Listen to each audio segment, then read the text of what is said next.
Good afternoon and welcome, everybody. This would be the Jeff Cameron Show right here on 97.9 ESPN Radio and a fine Libations Friday to you and yours. We're online at ESPNTallahassee.com. That's where you go to listen live via the streaming free always. Don't miss anything, but if you do miss something, go back, get caught up at your leisure all 3 hours. Posted upon the conclusion of the program, both on iTunes and in our own audio vault every day. So you're good to go. Email the show if you like, jcs at 979espnradio.com. On Twitter, it's at Jay Cameron Show. It's also at 979 ESPN Radio if you want to Periscope the program. Want to YouTube it, it's ESPN Tallahassee on YouTube. WTSM app free for your mobile devices. Doesn't matter if that's an Android or iPhone, you can use it. Actually just turned somebody onto that the other day. They were complaining about the tropos that sometimes affects our airwaves. Nothing we can do about that. And so I said, if you have the WTSM app, listen to it in your car that way. You're good to go. Or on the house, or however you want to do it. How about that? Yeah, it's an amazing thing. Florida State plays baseball against a nothing team, so I can't really preview that. It's not all that exciting. You could go to the ballpark because it's always great to be at the ballpark. I grant you that. Mm-hmm. Just the sights and the sounds. Actually, that's true. And, of course, it is because I said it. But what I'll say is this. Not because Twitter told you? No. But of all the fields that you walk out and gaze at in amazement, for me, and you could say ice if you want, Tom, for me, it is still baseball. If I walk through that tunnel, professional game, you most recently were in Atlanta for a game about a year ago. That's right. So when I go to – now, the Trop doesn't count because that's just an ass-sorry place that should be blown to smithereens. But outdoor venues, not domes. No domes fit in this conversation. None. Zero. Outdoor venue, you walk out and you see the grass and you hear the sounds and you smell the food and you take in the atmosphere and you smell the grass and you see it all. Baseball more than football by far. Football may be a more exciting event for most people. Could be a more electrifying presence as you stand there. It feels like almost like when you get out of the cab in New York City and you feel the energy pulsating through you. It's amazing, right? That's what New York does. More than L.A., for example. L.A. is L.A. It's got its own vibe. But when you step out of the cab and you're in the heart of Manhattan in New York City, you go, woo, I can feel this. Football does that. But in terms of the visual, ain't nothing like stepping out and seeing the baseball field to me. That's amazing. I still feel that way. An ice hockey arena is really cool, and it's different. And I will tell you, in HD, it's electrifying. It may be short of golf the best there is for HD television. Hockey on a big screen? Yeah. I do love it. It's pristine. Yeah, you really need the it's almost like the widescreen when you get the DVDs of great movies, all-time movies. Yeah, instead of the ones that are boxed in, you want the widescreen.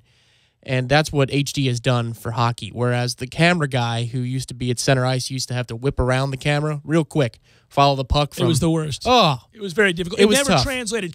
I used to say about hockey, you have to go, you have to go, you have to go, and you can still say that, but it was especially true 10, 12 years ago when you would have to tell people it's not like what you're watching on television. It couldn't be further from that. Go sit down in an arena and watch the beauty of the game, the speed of the game, the way plays develop, the anticipatory stuff that you see in a break, for example. It was ballet. It's so beautifully choreographed and orchestrated. You can't see that on television with a guy whipping around trying to follow a puck. But these TVs now allow for you to get a better feeling for the beauty of the game. Yeah, I agree. I would say, no, baseball, it's easy. The field for any sport or the playing surface is baseball because, in a way, the park or the field is its own character. Right. Whereas in football, it's uniform, basketball, uniform. It's the Hoosier scene, right? It's the same height, same distance, baseline to baseline, all that stuff. And in the other sports, hockey rinks, same thing. But in baseball, the park matters greatly. Wrigley and Fenway and the like are indeed characters of the game. They're an added character to that day's outing. They have their own personality to them, yeah. They do, and you can feel when you go to old ballparks like the aforementioned, you can feel its history. It's amazing. Seldom are you in places, cathedrals in Europe and things like that I've been to where I'll go, oh, wow, I can feel this. I can feel the weight of this. I can almost feel the people that have come and gone through the centuries in this location. When you're privileged enough to go to a place like that's old, you can feel that. And you can feel it in old baseball stadiums. The first time I sat down in Wrigley, first time I sat down at Fenway, blown away by that. Old Yankee Stadium, even, to an extent. It's not nearly as great a place as people would have you believe. But yeah. Well, as a media nerd and a sports media consumer, even outside of the day job, to do the Fenway tour that we did, you get to go to the press box, and you get to sit behind home plate, and you get to go out above the monster, and you go out into right field where Ted Williams is said to have hit his long home run. I mean, all of these things. 478? You just think of the celebrities and the baseball sporting heroes that have all been there about a century, right? Oh, yeah. In the case of a couple of them, yes, more than. Right, and it's just, I look back on that experience that we had with that tour, and it gets even better with each time I think about it. Because I was like, oh, that's right, this happened there. It's when we went to the Rose Bowl. Maybe that's an exception for a football field, right? Well, that venue is more about the backdrop. The field itself is nice, but the stadium is a dump, just like Wrigley's a dump. But the stadium is antiquated. It's dilapidated. You can feel that in the narrow hallways, if you will, and all that. But I look at the surface, the playing surface, and I think about all the greatness that's happened right there. Yeah. I think of the San Gabriel Mountains and the sun going down at the time of kickoff and just think there's no better backdrop for a football game. No, I mean, outside of the ESPN Tallahassee Corner Pocket Executive Suite, the vista really doesn't get much better than the Rose Bowl. But, you look back at all these classic moments in sporting history and you see that it happened in the Rose Bowl. And I'm taken by that. When we stand there, this happened right there. Or where I'm standing in the postgame when we're on the field after we won the damn title. It's like, wow. The Michael Jackson halftime performance was here, Cowboys-Bills, or the classic USC-UCLA games. The Juice was here. I mean, all of these memories. And that's what happened at Fenway. And every time I think about it, I forget, well, this happened in 75 at Fenway. This happened in 92 at Fenway. Well, right, and it adds to the lore. But, that's interesting because I think those are two different things. It's still something about the fan experience. You're right. You're still experiencing that.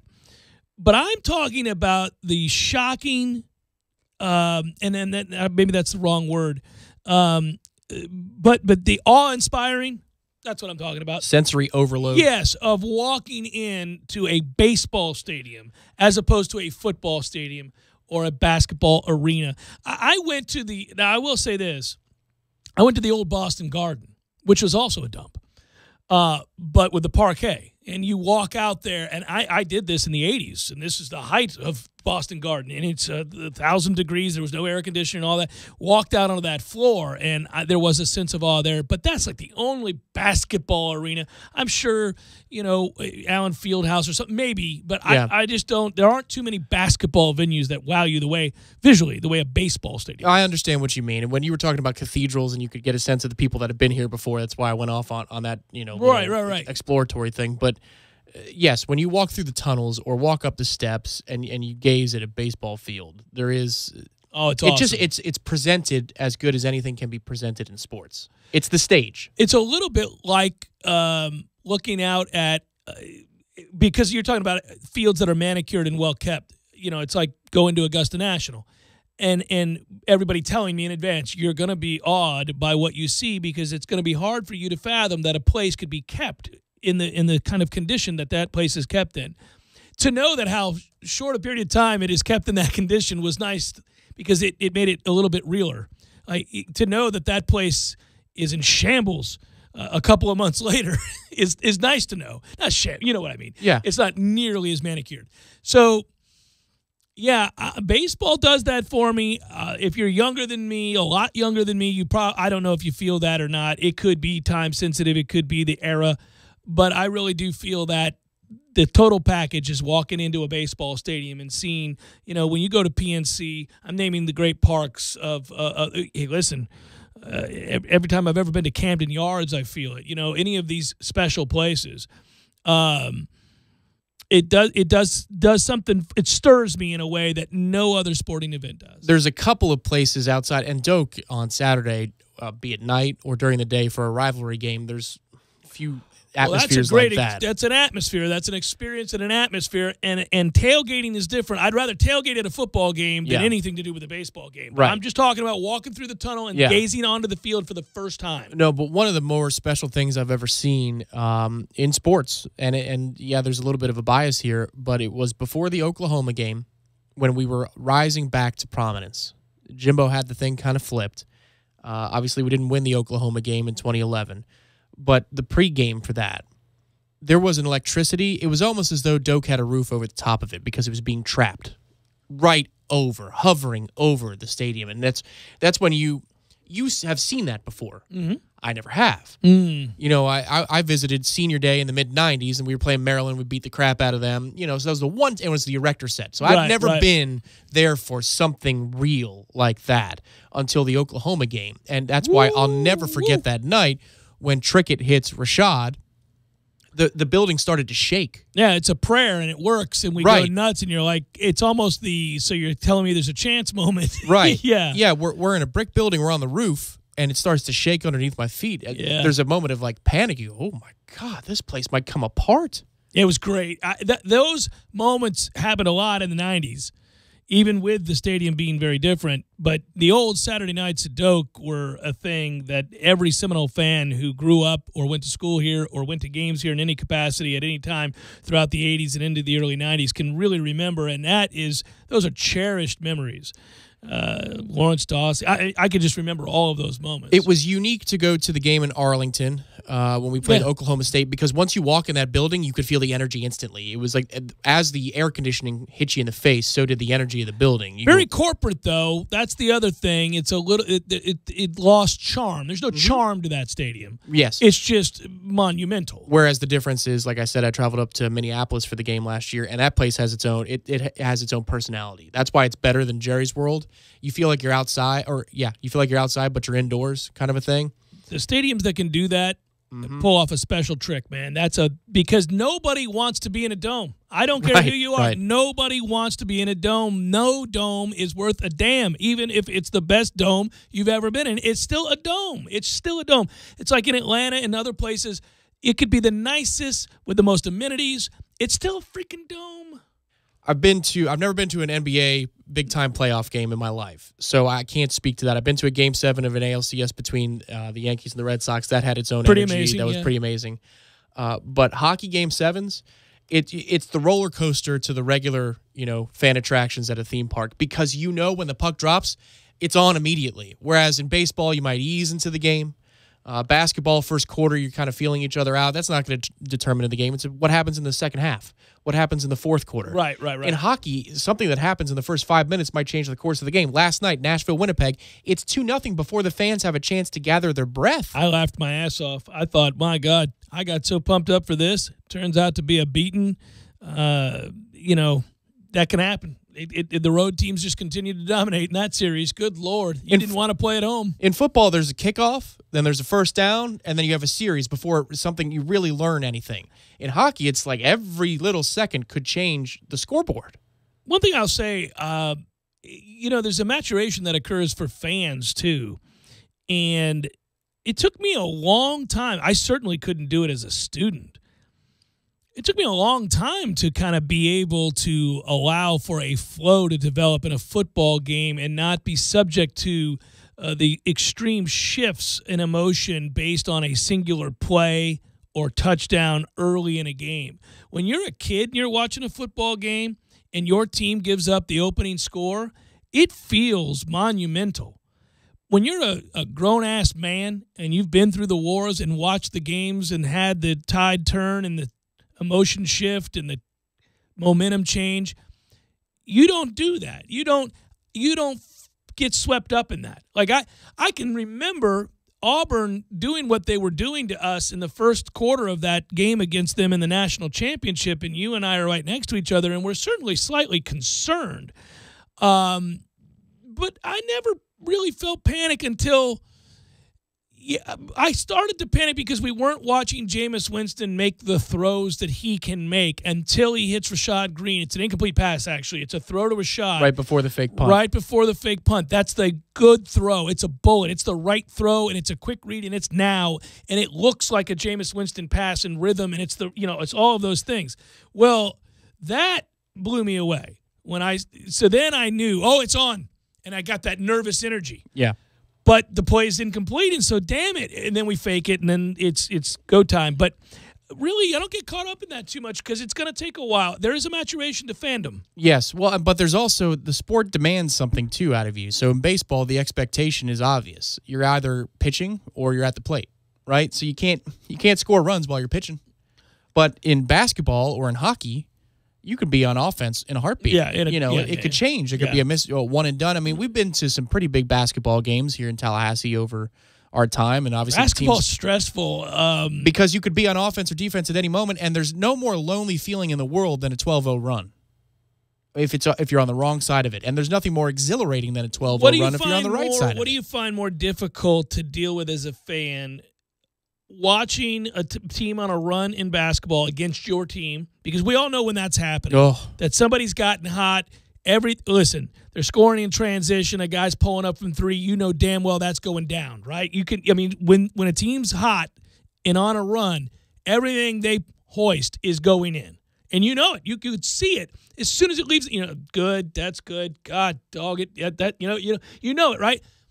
Is that more difficult for you, or 2-1, 2 outs in the 9th or 8th, runner at second, 3-1 pitch, 2-2 pitch? Do I know what happens with the pitch, or no? It's you're on defense. You're pitching, tying run for them on base. Here comes the 2-2. Here comes the 3-2, and there's a lot on the line. The division, a playoff spot, the World Series. I mean, that's really difficult to watch for me. Relief pitch, because there's so much downtime and anticipation time waiting for a pitch.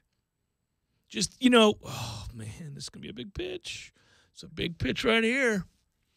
This is a big pitch right here. Oh, fouled it off. He needed that one. He's seen everything he's got in his arsenal. Right. And you start gearing up for the scenario. It's like waves. It's like waves crashing on a shore with baseball. The pitch happens, you go, and you're fine for about 10 seconds. And then you build it back up. It starts, here it comes. It's cresting, and then it falls again. Well, the worst is watching an at-bat, a good at-bat by an opposing team late in a game with everything on the line and an opportunity to have your soul ripped, because a guy that fouls the ball off 7-8 times has seen everything you got. And now we're going to get to a point where he's either going to give in or he's going to walk him. Both concern you greatly. Okay, a lead by 2 in a basketball game, and you give up an open 3 in the last minute, that's about as lonely of a feeling as it gets, because then you're just hoping. The ball's in the air. Yeah, when the opposing team throws up the go-ahead or game. I don't mind even the kick-out. 3. The kick-out's brutal. The kick-out's the worst part of that, not the shot. The kick-out. Right. You go, because you're in the stands and you see the development of the play. Yep. And it's the trailer in hockey. So you're going, it's the trail. Right. Because so you you're can see holding on. you can see what they can't see. Yeah. So what's about to happen in hockey for the trail man is a wrister or a slap shot that could be the game-tying or go-ahead goal, and you see that it's going to happen because the guys on ice can't see what you see except for the guy with the puck who knows where he is. Now, in basketball, it's the same thing. It's the guard running the floor, the kick out to the 3. Yeah. It's the shot that J.J. Redick should have hit the other night when they're up 2 and he's wide open and he gets it in rhythm. If he hits that shot, they're up 5. Yeah. Philly wins that game, and we're talking about Game 6, which Philly's going to win, and we're about to be talking about a Game 7 in Boston, but he didn't hit it. But anyhow, yes. I've seen a breakaway in overtime in the playoffs. There's no more either way. Yeah. Everybody, that's a moment where both fans hold their breath together, and it's almost like they're on the same side because we're both waiting. But free throws are tough too, by the way. Free throws are brutal, especially if it's your center. I actually feel and I also feel really bad for kids in college. Like that's where I'm a parent. Yeah. In the pros, I don't feel bad. You're a damn pro. It also depends. Like playoff overtime, and you have a third liner or a fourth liner on a breakaway, and it's your team. It's your guy that's on off. You're like, I feel bad for him. I don't think he has a chance here. Yeah. But you freeze. You just go, I mean, you could feel the vacuum effect in the building. So either way, if you're not inspired by the matchup, the ballpark still has allure for those of you heading over to Hauser today. Jeff Cameron Show, 97.9 ESPN Radio.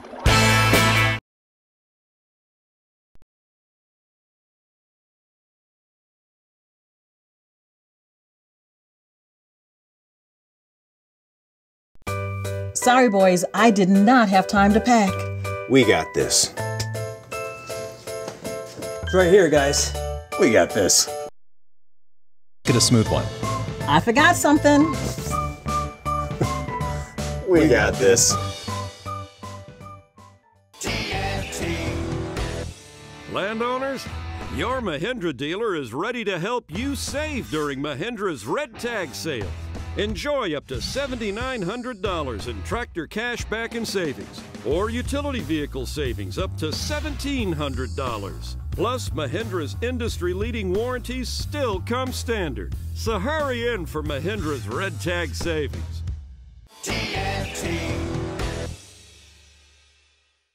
When you're in need of auto repairs, look no further than Nice Tire and Auto Service. Nice has been in business for 16 years with long-term, knowledgeable sales associates. They have the latest wheel balancing machine in the industry. And for passenger vehicles, they service AC, brakes, suspension, tune-ups, and much more. Never sit through a long wait. Nice Tire and Auto has 10 service bays to get you back on the road quickly. If you have tire problems, check out their large inventory with various Goodyear and Michelin tires. Nice Tire and Auto Service, 4792 Blountstown Highway, 574-4100.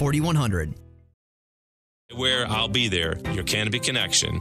You know what? It's time you level up your lemon lime with new, clear, refreshing Mountain Dew Ice. Why settle for this when you could have this? You want a fist bump that ends in one of those fake explosions? Hey, Charles. Or a fist bump that ends in an actual explosion? Hey, Charles. Want to pull up to the party on this? Or arrive in this? Make this musical request? Or this one? So yeah, you can keep drinking the same old, but we think you'll like the exploding fist bump, showing up to the party properly way to lemon lime, right? Mountain Dew Ice. Clear, refreshing lemon lime, redefined. Staples knows that when your printer jams more than it prints, it's time. When your paper supply is in desperate need of resupply, it's time. When the only printer in your office that's not out of ink is 3 flights up, it's definitely time. And it's times like these when pros turn to Staples. Staples has great prices on everything you need to print. And now, buy 1 HP ink, get the second 30% off. Staples. It's pro time. Ends 10/14/17. See store or staples.com for details. Restrictions may apply. When you're in need of auto repairs, look no further than Nice Tire and Auto Service. Nice has been in business for 16 years with long-term, knowledgeable sales associates. They have the latest wheel balancing machine in the industry. And for passenger vehicles, they service AC, brakes, suspension, tune-ups, and much more. Never sit through a long wait. Nice Tire and Auto has 10 service bays to get you back on the road quickly. If you have tire problems, check out their large inventory with various Goodyear and Michelin tires. Nice Tire and Auto Service, 4792 Blountstown Highway, 574-4100. Nice Tire and Auto, just minutes away from FSU campus. If you're even Kraft Nissan sale has been held over. Right now is the time, and this is the 1 week of the year you've been waiting for. Announcing a $12 million massive automotive liquidation. Over 500 cars, trucks, and SUVs, all priced to sell by the end of the day Monday. All sales are final. No reasonable offers will be refused. First come, first serve. Bring your title and trade in for quickest service. Banks will be represented for on-the-spot financing. Appraisers will be on hand to bid top dollar for your trade. Doors will open at 9 a.m. sharp daily. Choose from over 75 pre-owned vehicles, including 15 pre-owned SUVs and 16 pre-owned trucks, Toyotas, Nissans, Hondas, you name it. And remember, first come, first serve. Over 400 brand new vehicles, including 100 new SUVs and 50 new trucks. And all new Nissans have 0% for 60 months with approved financing. See our ad in the Tallahassee Democrat. This event is taking place 3/10 of a mile from Costco on Mahan Drive in Tallahassee, Florida, on the lot of the Kraft Nissan dealership. All vehicles will be sold by Monday, and when it's over, it's over. Mention this ad. This Kraft Nissan sale positively ends Monday, May 14th. See, very intrigued by the Dan Le Batard Show on ESPN Radio. Has anyone ever said the word peppers better than Mel Kiper? Peppers. Has anyone in the history of the word peppers ever said it better than Mel Kiper Jr.? Peppers. Mel Kiper Jr. doesn't say it as well as Mike's fake Mel Kiper Jr. says it. Peppers. Peppers. Peppers. Peppers. Peppers. Peppers. Peppers. Peppers. Peppers. Peppers. Peppers. Peppers. Peppers. Peppers. You talk about a peppers. Peppers. I think people are right. Like, who would say it better? Who would you even nominate? Peppers. Oh, wow. Oh, wait a minute. Chris summoned some fake Stephen A. Smith, and he got it from his groin. Peppers. Wow. Wow, it's pretty good. Peppers. Peppers. Peppers. Peppers. Peppers. Peppers. The Dan Le Batard Show, weekdays at 10 a.m. on 97.9 ESPN Radio. You're listening to The Jeff Cameron Show on 97.9 ESPN Radio.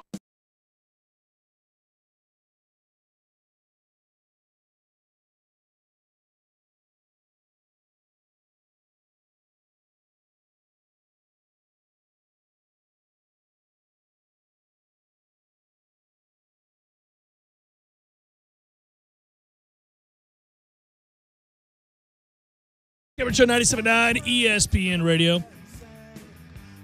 No, I wasn't paying attention, but I just realized that's brutal. They fired old Dwayne, what's his face, coach of Toronto? Oh, I think so, yeah. Mm-hmm. What the hell? That's what they said on SportsCenter, that, the Atlanta coach, the fired Atlanta coach, is a leading candidate. That is so wrong. You fire my man for losing to LeBron the same way that everybody loses to LeBron? It's the NBA coaches carousel, Jeff. It's just nuts. So that guy, Dwayne Casey, that's his name, right? That guy's lost he's lost in the playoffs each year to LeBron James. And only LeBron James. They lost to Cleveland last year. They lost to Cleveland this year. They lost to Cleveland 2 years ago. They've lost to Cleveland 3 years in a row. They don't really beat Cleveland in those series either, too, by and large. Well, nobody does, man. No, but I mean, just like, Oh, you mean a singular game? Yeah. So I think they got swept the last 2 years. Is that what I heard? Yeah. Right. I think they've lost 10 straight to Cleveland. But clearly they have a problem with Cleveland. The guy you hire to coach Toronto next year, if LeBron stayed in Cleveland, he's gonna have the cure-all. He's gonna go, oh, well, what were you guys doing? All you got to do is shut down LeBron. You'll be fine. There's nothing you can do. He's LeBron James. There's nobody in the East has beaten him. Nobody. By the way, and I would argue this, what's his name, Spoelstra, is considered to be a great coach. How's he doing without LeBron? They're kicking ass, taking a lot of names, aren't they? That's what they do. Yeah. They're doing nothing. Ooh. That was close. Peppers. Peppers. So, yeah, they're not. Habanero peppers. They're not doing a damn thing. Nobody is. It's LeBron. Why are you firing the guy that got you first place to the East in 159 games or whatever it was? And it's not his fault also that Toronto's two best players are, well, I'll refrain from calling them cowards, but they certainly don't rise up to the challenge. In the critical moments, they haven't exactly pulled through. There's only so much a coach can do. They wilt at the mere presence of LeBron James. So, what are you going to do? Fire your coach. Well, I'll tell you what, good move to fire that guy. We'll get us in here that other guy that we all know is going to beat LeBron. Yeah, let's get that guy. He's out there. He's just out there looking for a job. Can't believe we were the first to think about firing our coach and getting that guy who's going to beat LeBron James. All aboard the Coach's Carousel. I don't work here. You do now, son. Yes!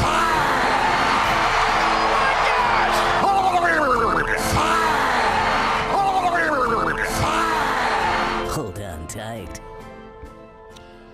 Well, meanwhile, we got to sit around and wait and wait and wait for basketball. I do want to watch. Who's winning over there at the Players' Championship? Is that Webb Simpson that's 11 under? What in the world? Yeah, 10 or 11 last I checked. I'll pull up the leaderboard now. That sounds about right. Washington, Tampa Bay tonight. Yeah, it's Webb Simpson, by the way. Charles Schwartzel. I apologize to you, Charles. Years ago, when you won a major, I said we'd never hear from you again. And there is Charles Schwartzel hanging out at second place at the Players' Championship. He's one of those pound-for-pound champions, isn't he? Mm-hmm. I see Jason Day, though, is kicking ass again this week. Man, there was one bold analyst, I suppose not all that bold, who said about Jason Day upon winning last week, he's going to win at Sawgrass, at TPC, and he's going to win the U.S. Open as well. Said he saw something in the way that Jason Day clicked on the greens to note that that's the way he was when he ascended to the number one player in the world, and that switch has been pushed again or flicked again, and he's going to be that guy again. Well, it is the putter that kind of undermines everything else about his game. His distance control is great, and his overall power is really good. I see Brooks Koepka also having a nice day. I was going to say, I should mention Brooks Koepka, who obviously just most recently returned to competition after dealing with an injured wrist, and it's always scary, certainly, when you're dealing with an injured wrist as a golfer or baseball player, and he's a guy that, by the way, he's got to be careful. He's huge, Tom. He's bigger than Tiger ever was. Brooks Koepka is a monster right now. Tiger was pretty huge around 2001, 2002. I'm telling you, compare the two. Brooks Koepka is a beast. That's too big, man. He is a house. Well, he probably did a lot of working out while he was waiting. That'd be my guess. But he was already pretty strong. I mean, I guess. He was always in good shape. Don't get me wrong. It's just instead you can't swing a golf club. You got to give that rest. Maybe he was doing some other stuff. Your boy Alex Noren is BS. Yeah, I'm a little tired, Alex. Yeah, he's just all over the map. This is geeky golf talk, but I'm just telling you, Alex, you can't put any trust in Alex Noren. I did for the Masters, and I paid for it dearly. No. Something's going on between the ears there with Alex. I think so. The ability is the ability, but, man, he is either really good or just damn sorry.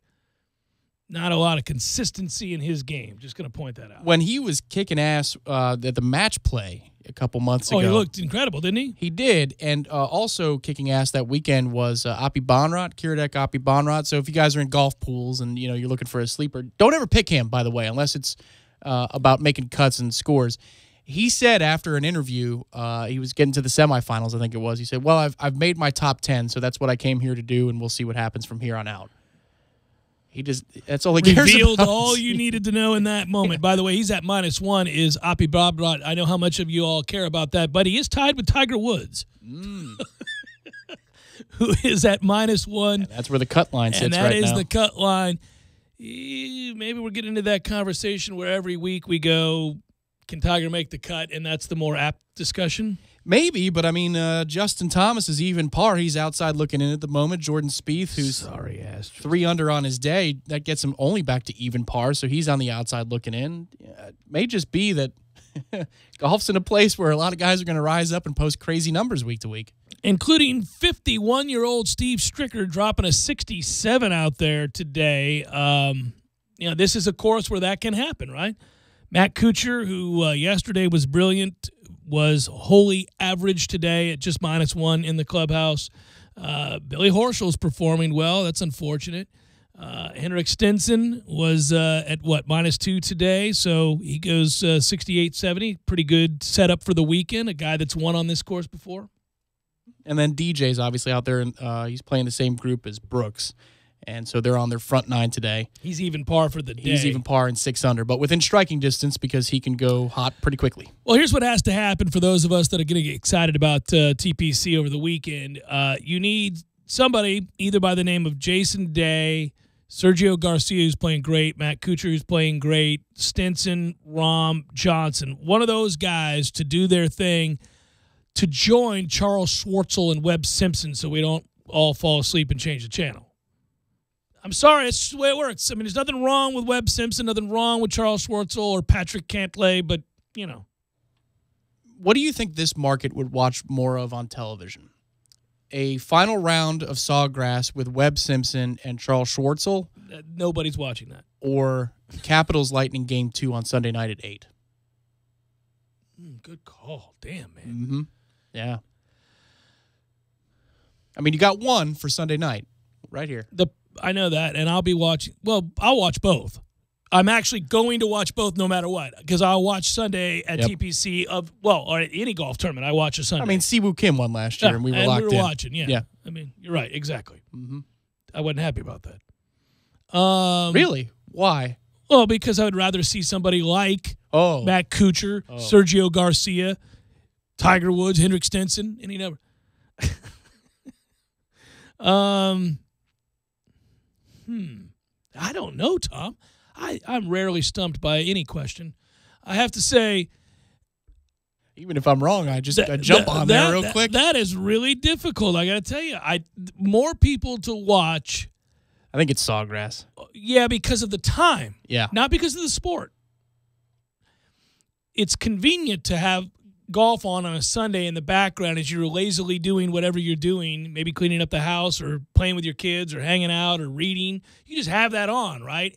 And then they get to the final 9 holes, you'll watch who's ever in contention there because there's just inherent drama to that, and that's interesting. Plus, it's a tournament close by.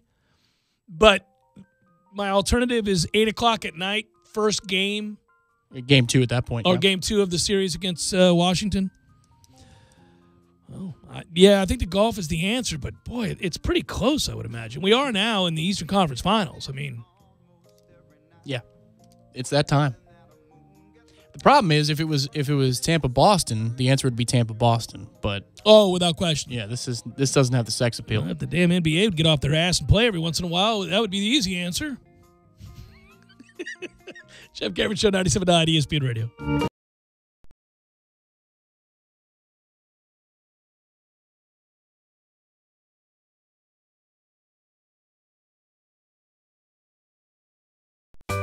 Sorry, boys, I did not have time to pack. We got this. It's right here, guys. We got this. I thought I could handle it. We got this. Moving doesn't have to be a hassle. Call us first at 2 Men and a Truck. No matter the move, home or business, we'll make it a smooth one. I forgot something. We got this. Landowners, your Mahindra dealer is ready to help you save during Mahindra's Red Tag Sale. Enjoy up to $7,900 in tractor cash back and savings, or utility vehicle savings up to $1,700. Plus, Mahindra's industry-leading warranties still come standard. So hurry in for Mahindra's Red Tag Savings. TNT. When you're in need of auto repairs, look no further than Nice Tire and Auto Service. Nice has been in business for 16 years with long-term, knowledgeable sales associates. They have the latest wheel balancing machine in the industry. And for passenger vehicles, they service AC, brakes, suspension, tune-ups, and much more. Never sit through a long wait. Nice Tire and Auto has 10 service bays to get you back on the road quickly. If you have tire problems, check out their large inventory with various Goodyear and Michelin tires. Nice Tire and Auto Service, 4792 Bluntstown Highway, 574-4100. Just $296 a quart. Talk about an amazing price. Plus, find great prices on CarQuest's full line of motor oil. Go to Advance or participating CarQuest Auto Parts stores to take advantage of this great offer while it lasts. Advance Auto Parts, where oil is priced like it should be. Working their way into the summer, DeWalt and Cornerstone Tool and Fastener are turning up the heat. Buy one DeWalt 20-volt Max XR lithium-ion brushless premium hammer drill and impact driver combo kit with 2 5-amp-hour batteries and receive $100 off instantly. And you get one of the following DeWalt Bare tools for free: a 5-inch grinder, recip saw, or an LED spotlight. That's a 3-piece kit. Come check out all the new DeWalt products at Cornerstone Tool and Fastener. And while you're there, check out the most powerful cordless kit on the planet, GoVolt FlexVolt. Cornerstone Tool and Fastener, 1110 Stuckey Ave and 3269 Crawfordville Highway. Hey, I'm Jeff Doxey, Realtor for Capital Property Consultants, representing Premier Fine Homes. If you're thinking of owning your own brand new Premier home, call or text me at 850-545-4747 or email me, jeffdoxey1@gmail.com. You say where, I'll be there. Your Canopy Connection. Hi, honey. How was your day? It was fine. Pretty uneventful. How about you? Well, I called the auditors this afternoon and made an appointment for one to come out to the house. Wait, what? Have you lost your mind? Auditors? Why would you call them? Now we have to find our tax returns, paycheck stubs, and financial records, not to mention all those forms. Good grief. Relax, honey. It's not that kind of auditor. It's not? No. I called the City of Tallahassee Utilities and scheduled a free energy audit. Energy audit? Right. It's when an energy auditor from our own utilities comes out to the house, examines the structure, and checks our energy and water systems, and then recommends changes we might make to save energy, water, and money. And you said it's free? Absolutely. It's free from the City of Tallahassee Utilities, our own utilities. Sounds good to me. Let's save some money. If you're a City of Tallahassee residential, electric, and natural gas customer, you can schedule a free energy audit. Call 891-4YOU. That's 891-4968. And schedule your free energy audit at a time most convenient for you. A message from the City of Tallahassee Utilities, your own utilities. TNT Supercenter in Thomasville, Georgia salutes Coach Mike Martin for becoming the all-time winningest coach in college baseball history. TNT Supercenter, your one-stop shop for work or play. And now, Jeff and Eddie wasting time when they're supposed to be recording a commercial. What were we drinking? It was tall. I just remember there was a lot of it. And it was cold, and it was so hot outside. Man. It was crazy. I couldn't even breathe. Truck. And then the truck came up with the dude. Oh, that guy. Food was good. Food was good. Yeah, the food's always good. Gordo's, bringing the flavor and flair of Cuban food to Tallahassee since 1996. Live from the AmeriGas Propane Studios in the capital city of Tallahassee, this is the Jeff Cameron Show on 97.9 ESPN Radio. It's Libations Friday, brought to you by Quarter Pocket Bar and Grill. Quarter Pocket Bar and Grill on Appalachian Parkway. Tallahassee loves the Corner Pocket.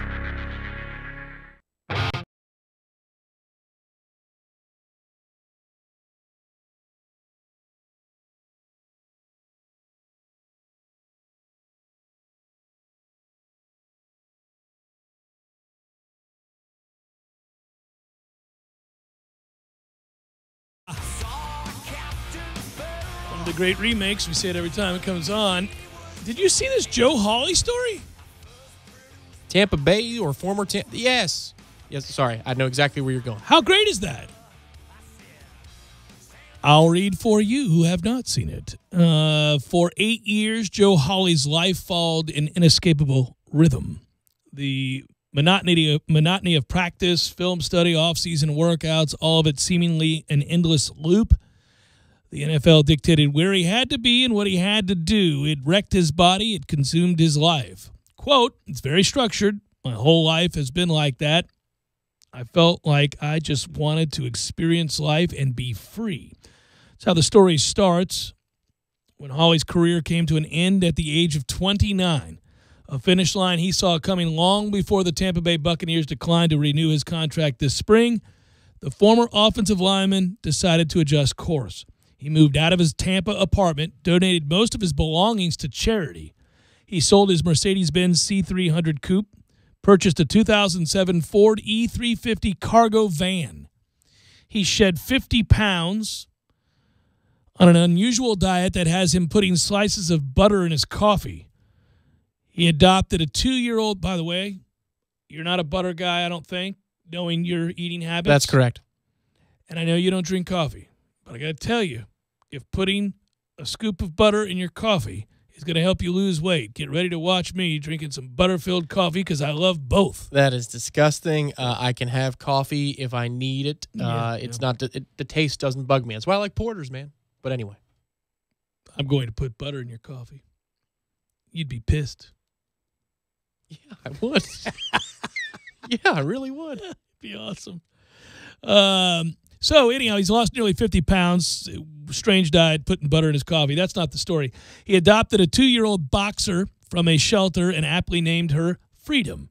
And now he plans to spend the next however many months driving around the country and living out of his van. You have to say the obligatory down by the river, do you not? Meeting new people, exploring different regions, and blogging about the whole thing.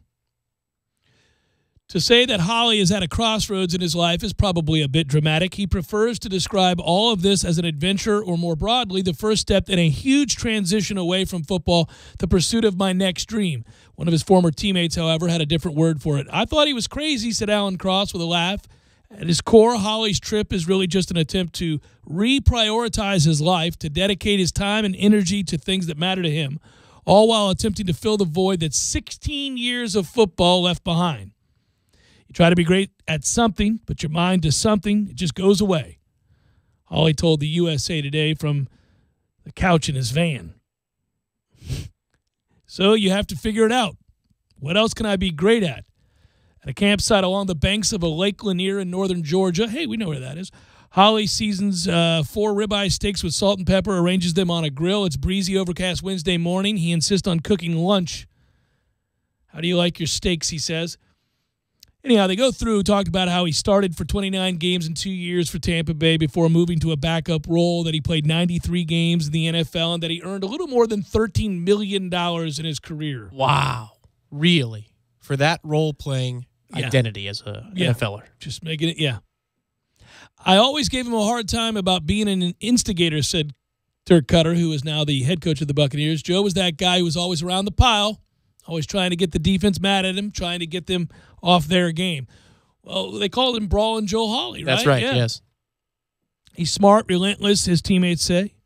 Career was littered with injuries. Today, he says he doesn't have any cartilage left in either of his knees, which grind and pop when he walks. He's got bone spurs in both ankles, torn labrums in both shoulders, a bulging disc in his neck, and a hip that he describes only as pretty messed up.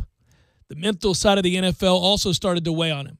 The anxiety that comes with always having to be at your best. Holly says he lost 10 pounds last season due to a series of ulcers, which he believes were stress-related. His older sister said he was emotionally wrapped up in football that sometimes you couldn't even have a conversation with him. The pressure of the NFL was ruining him. You know, you hear that from players. That's amazing. The guy I co-host with on Saturday mornings, Brad Hopkins, was a Pro Bowler, 13 years in the league, an amazing offensive lineman for the Houston Oilers and Tennessee Titans, and he talked about it was only after he lost a ton of weight and became a perfectionist with technique. He entered the league at 340-something pounds. He became an elite player and a Pro Bowler when he got down to just over 300 pounds and focused more on technique than anything else. Now, obviously, you have to be big and you have to be strong, but after a while, there's diminishing returns, obviously, and he said technique is everything in the league, but the pressure to be perfect at all times and to aspire to that, or else you'll get destroyed by guys who also are doing that on the other side of the ball, he said is immense. That's why you get guys, the best offensive linemen in the league are guys that spend hours upon hours upon hours in the film room prior to any individual matchup, because they want to know what moves do you have as a defensive lineman or defensive end. What moves do you have to combat that? What's the technique to recognizing those? What's your get off? What's your first move when you're going to bull rush? What's the head shake swim? What are you doing? How can I recognize it now? And then where do I need to be technique-wise to offset that so that I don't end up on my ass? And he said you can get obsessed with it, that the best linemen do get obsessed with it, and that the biggest difference in the NFL than in college is that guards and centers work in sequence perfectly at all times. So if you're a defender as a linebacker or a lineman, you have to understand that the battery of things that are going on an offensive line start and stop with the guards and centers and what they're doing in sequence. And what they do is perfect all the time, unlike in college where mistakes are made pretty readily.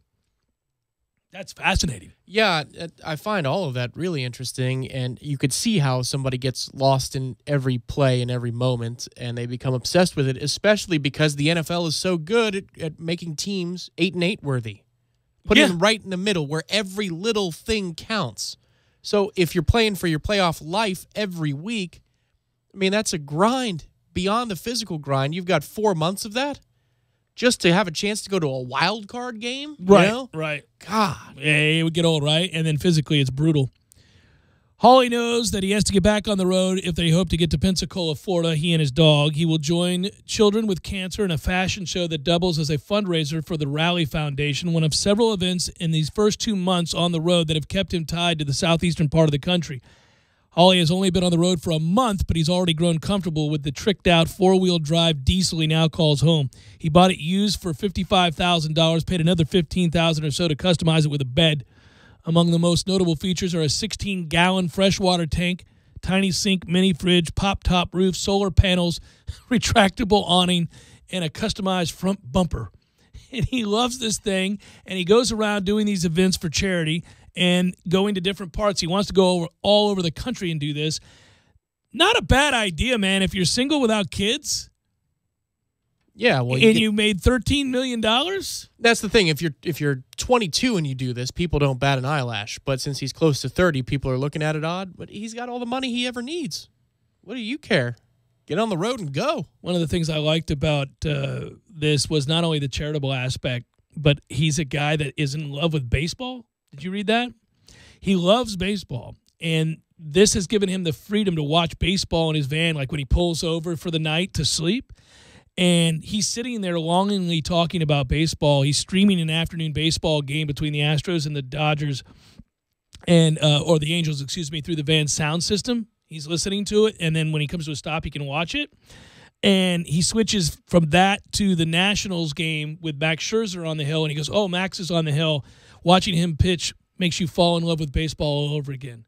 And he just talks glowingly about baseball, and that he said, I'm footballed out. I won't watch another game. That's crazy, well, right? I mean, with every step, he's reminded what the game did to him. So, but, I mean, it's also why he can do what he's doing. Yeah, I don't know. I wonder how many guys look at it that way. He says he'd rather stick to baseball for now. He does concede later in the article that maybe someday he'll return as a fan and just watch the game, but it's not in him to do so right now, that he'd rather just watch baseball and go do other things, which I can understand. It is interesting when you I've always thought about this too. You know, guys who play for a long time in that league, well, listen, even in baseball, because in that one-on-one interview, the Real Sports interview that Bryant Gumbel did with Jeter, he asked the question, when was the last time you swung a bat? When was the last time you held a bat? And he goes, held a bat or swung a bat? And he goes, oh, swung a bat. He goes, I haven't since my last game.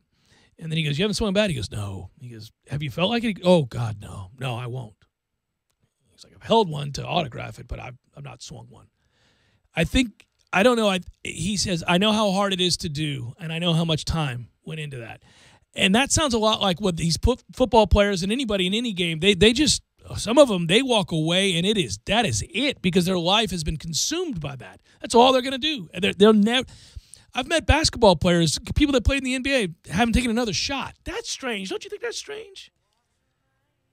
Yeah, unless you're playing with your kids or something. I can understand. I mean, well, if you had to do something every day, if you retire from this, yeah, are you well, going to go find a microphone and go talk into it?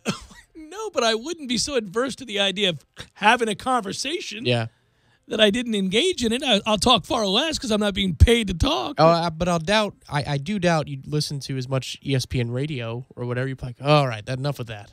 I probably won't listen to any of it. Yeah. Yeah, that's a good point. Because I have a hard time listening to it now, right, just because we do this. Right. This is what we do. But you want to keep up with the current events. I can't imagine an NFL player that then gets off the field and listens to NFL talk radio of any kind, right? Like, I mean, that would be crazy. That would drive me nuts. Partly because you would laugh, especially if it was being hosted by somebody who is attempting to break down a matchup, and you'd go, well, that's, you would know the nuances that they don't know. It'd be tough. In some cases. In some cases, that's true. Now, there are people who do it really, really well. I just think you'd be almost more inclined to be annoyed. Not that you have to be an ex-player to understand the game. I'm not talking about that element. Anyhow, that's another complicated thing. Jeff Cameron Show, 97.9 ESPN Radio.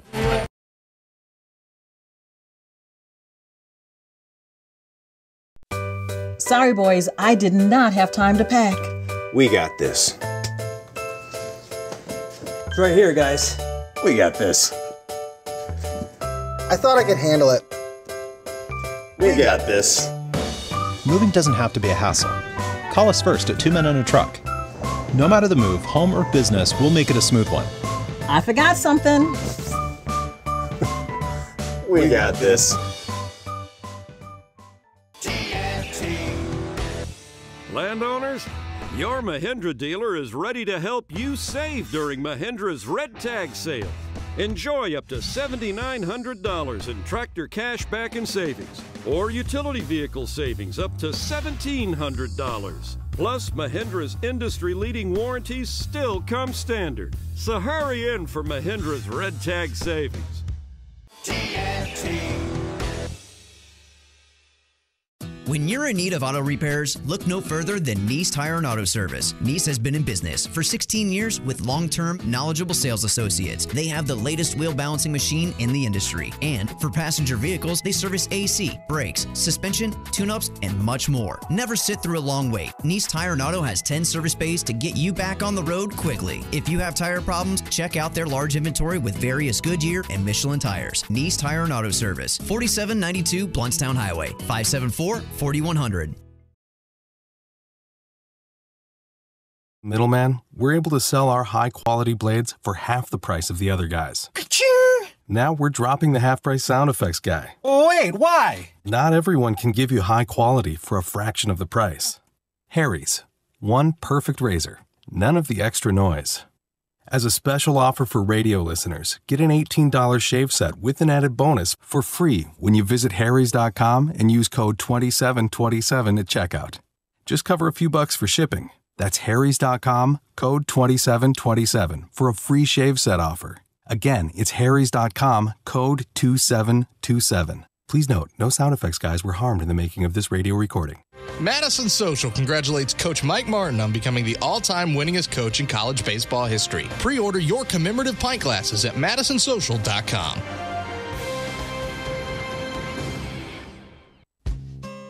For better gas mileage and a longer-lasting engine, change your vehicle's oil at Superlube every 3 months or 3,000 miles, whichever comes first. For good times and family fun, Tallahassee heads to the Fun Station. And right now, when you change your oil at Superlube, you'll get a $15 Fun Station gift card. You don't need an appointment. You'll be in and out in no time. And with 19 Tallahassee area Superlubes, there's probably one right around the corner right now. How I love to Superlube my car. Yes, sir. Might I suggest the chicken taco salad from Banditos Burritos, my friend?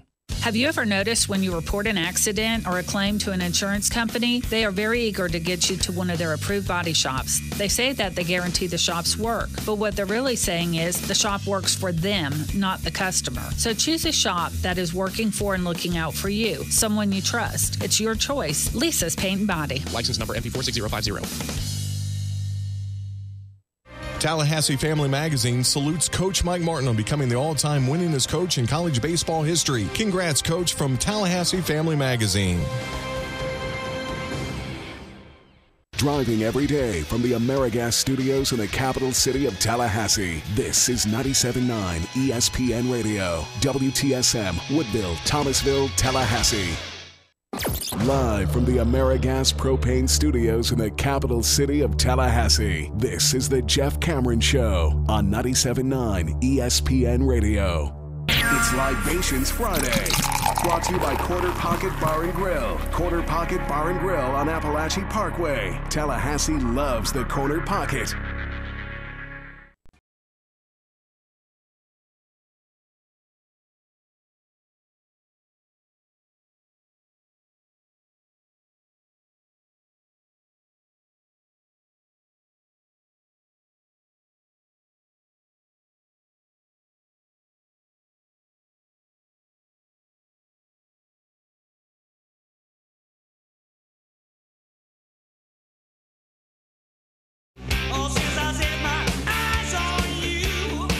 Hour number 2, Jeff Cameron Show, 97.9 ESPN Radio, Libations Friday. Woo!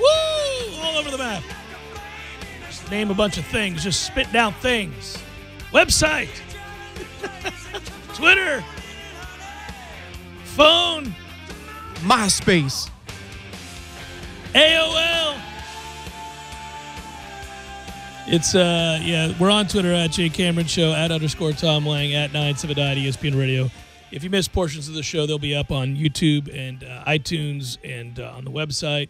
And if you want to email, it's Jeff Cameron. It's JCS at 979ESPNradio.com. What was your email provider in the dial-up days? I don't remember. Earthlink? I don't think I was really late in the game. My buddy had. See, remember when I was in college, the email didn't exist. Right. I mean, you could have your .edu if you were around in the late 90s, mid to late 90s. Yeah, but that didn't exist when I was in school. Like Earthlink or Hotmail. Hotmail. I think Hotmail's still around, but yeah, Hotmail. And then I think. Oh yeah. A friend of mine said you should get Hotmail, and then I got Hotmail. That's what it was. I don't know what I had before that. I really don't. What was? I don't know. I don't know what I had. We had AOL, and then that turned into Roadrunner, which now is tampabay.rr.com. I had a Comcast one as well, like Comcast.net. Okay, yeah. So that's what it was. And then I went to Hotmail. You can still have a Comcast. Yes, you can, yeah. I do. I think I do. It's still .net, too, I think I think I still have it, but I never use it. Nothing against them. I just don't. There was also MSN.com, which still exists, but that was kind of old school, too. But for email, were any of them really better than any of the others? It's just email. It's not like a... I was just going for the angle of throwback, old names. school. Yeah. Well, and, Millar would have been better suited for this conversation because you probably name everyone. He was a computer science major. And you guys, just your ages, your age especially, you can probably... Man, we grew into that. It's really weird because I can remember... kids shows and kids movies and sports as a child, that stuff didn't exist. I used to watch the pitch-by-pitch, if you can call it watching, of Yankees-Mets on AOL's pitch-by-pitch service. Good Lord. On a Friday night, because Saturday, Sunday, they'd always have the games on TV, but it would just be the count, and the count would change. 2-1, 2-2. And would it say foul ball? Yeah. Looking, strikeout looking. It would say backwards K. Yeah. But then it didn't have a diamond with the bases. It just had a summary up top that said runners on. Oh, wow. Yeah. That's funny you bring that up. So many movies we're finding now, it's just you want to talk about being able to differentiate eras of time. You do it now via technology. For a long time, you could watch a movie, say a movie that was made in the 70s and say you were born in the 60s, and there wasn't an obvious glaring problem with the film. So somebody would walk into the kitchen and pick up their house phone, just as they did in the previous 3 decades, right? So now, though, there's a line of delineation, which is the phone. What kind of phone are they using? If they're actually using a landline, first of all, that movie has to be before, and then whatever the year the first widespread use of cell phone was. Or could the plot of this movie have been easily fixed and remedied by the use of having a cell phone? Yeah. Or any GPS device whatsoever. All the movies that start with people being lost are now irrelevant. You can't get lost. I tell this to my mother all the time. She's like, I don't want to get lost. I'm like, it's impossible. It's nearly impossible to get lost anymore. Just take your phone, go to Maps, type in the address. Bam, we're done here. You can't get lost. It's going to tell you. I've used Maps or whatever you want to use, some GPS device, to drive in the middle of nowhere in the dead of night. And it's a little unsettling, but really it's so advanced these days that even when you're going down country roads and they're telling you to turn, if you trust it, 9 times out of 10, they're getting you to where you need to go. Yeah, the only thing that you could run into is a lack of GPS service. That's right. And so it lags, and you should have turned, 100 feet ago. But very rarely. Yeah. I mean, very rarely. And no, I'm not saying you shouldn't know how to read a map or whatever, but yeah, I mean, basically, you can't get lost anymore. My mom, I'll get lost. It's impossible, Mother. You can't get lost. Type in the damn address. But that was the thing. When getting lost was a thing in my youth. Yeah. And I did. Listen, I'm no Magellan. Took a wrong turn, You were late to things, and it was absolutely acceptable to walk in the door and say, sorry, I made a wrong turn. I got lost. What's that neighborhood 2 streets down? What is that? Oh, well, that's where Harry lives. And it was a conversation. You say that now, they'll go, you were lost, were you? Ass. Happened possible all the time for people coming to my house, usually my friends, or, and they would go, if they came for the first time to my house, I lived in a neighborhood called Coachman Lakes Estates, but then there was Coachman Park across the way, and people would go to Coachman Park all the time. And you say, not Park. And when people were Lakes late, Estates. If they had never been at your house, you would then say, oh, well, they're just lost. You never say that now. Right. So you say, they're disrespecting me. Well, you say, what the hell? Yeah. But, so movies, a payphone, mean, and yes, you're right. Every plot, there are a lot of plots, a lot of thrillers, quote unquote, that are completely dismantled the second you go, well, that could never happen now. Just pick up a phone. You'll be all right. Or they simply not being able to reach out and contact people was the way of the world for a very long time for me. Like that's where our lives are very different. You pretty much have lived a life once you were mobile, once you were able to drive yourself, to where you could always get a hold of somebody if you needed to. I grew up in an era where there was a distinct possibility that you would call and not be able to reach somebody, and if you were lost, you were freaking lost, and there was not a lot you could do about it except find your own way out. Yeah, the worst was the busy signal. You know, if somebody didn't have call waiting, when call waiting was a thing, it was like, oh my God, they have call waiting. This is the greatest. So at least, I can either leave a voicemail if it bounces to their answering machine, or if you know what I mean? Like, it used to be the busy signal.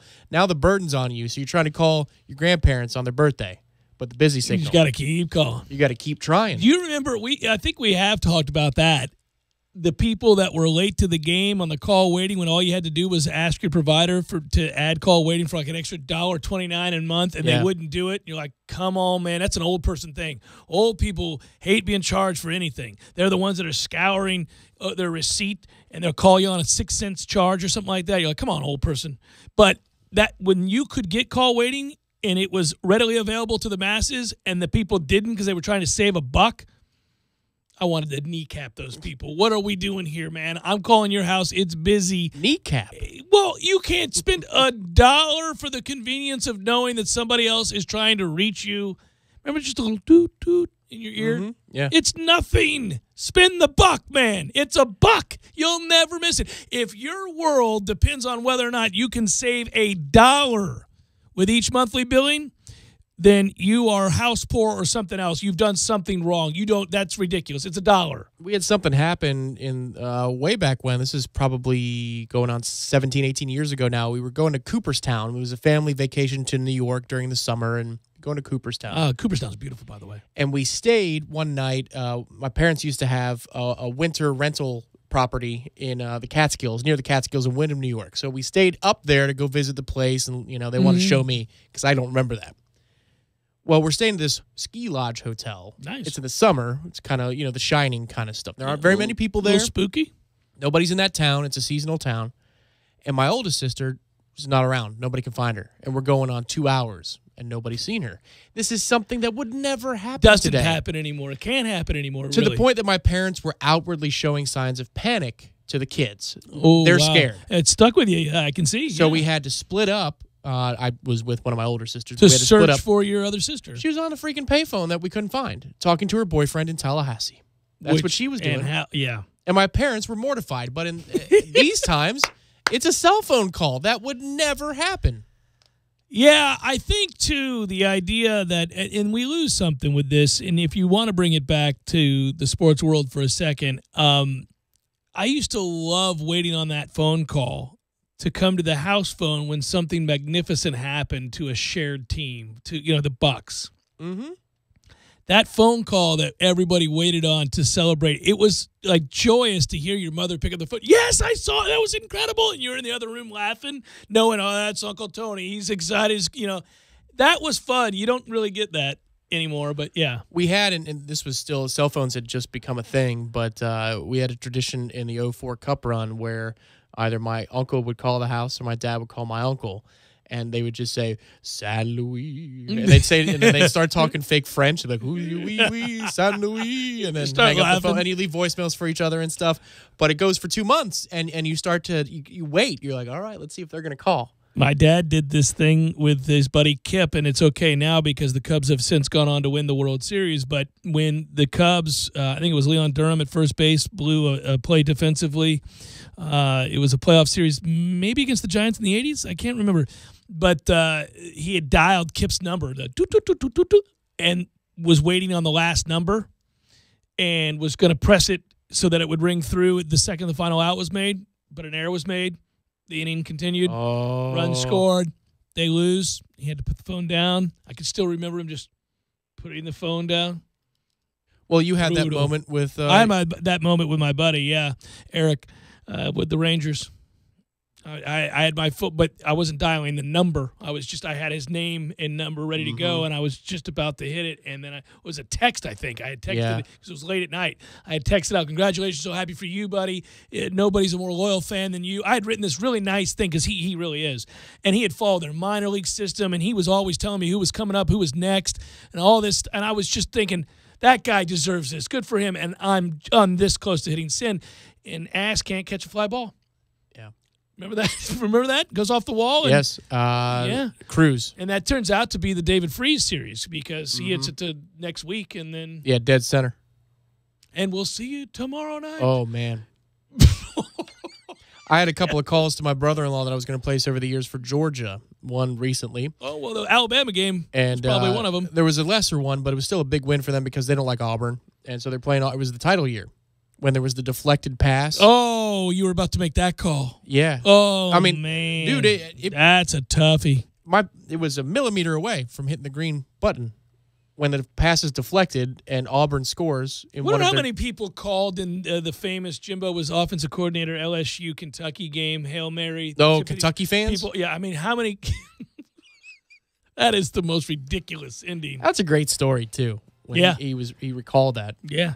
No, he could do that. Those were fun stories. I enjoy that. Yeah, that play is absurd. And it's still one of my favorites. Whenever they put the hodgepodge, whenever they put the highlight reels together of all the great endings to games, that's always on it. And every time I see it, I go, oh, my God, those poor – because there's a bunch of Kentucky fans. The players were dumping water on the head coach. Oh. You had a clip of that before one of your interviews. You saved that clip because it was just something that was innocent. And Jimbo was like, well, I had one of those moments when you went, oh my God, that's right. You were the offensive coordinator. Yeah, I was. Yes, I was. Yeah, then he told the story. That's good stuff.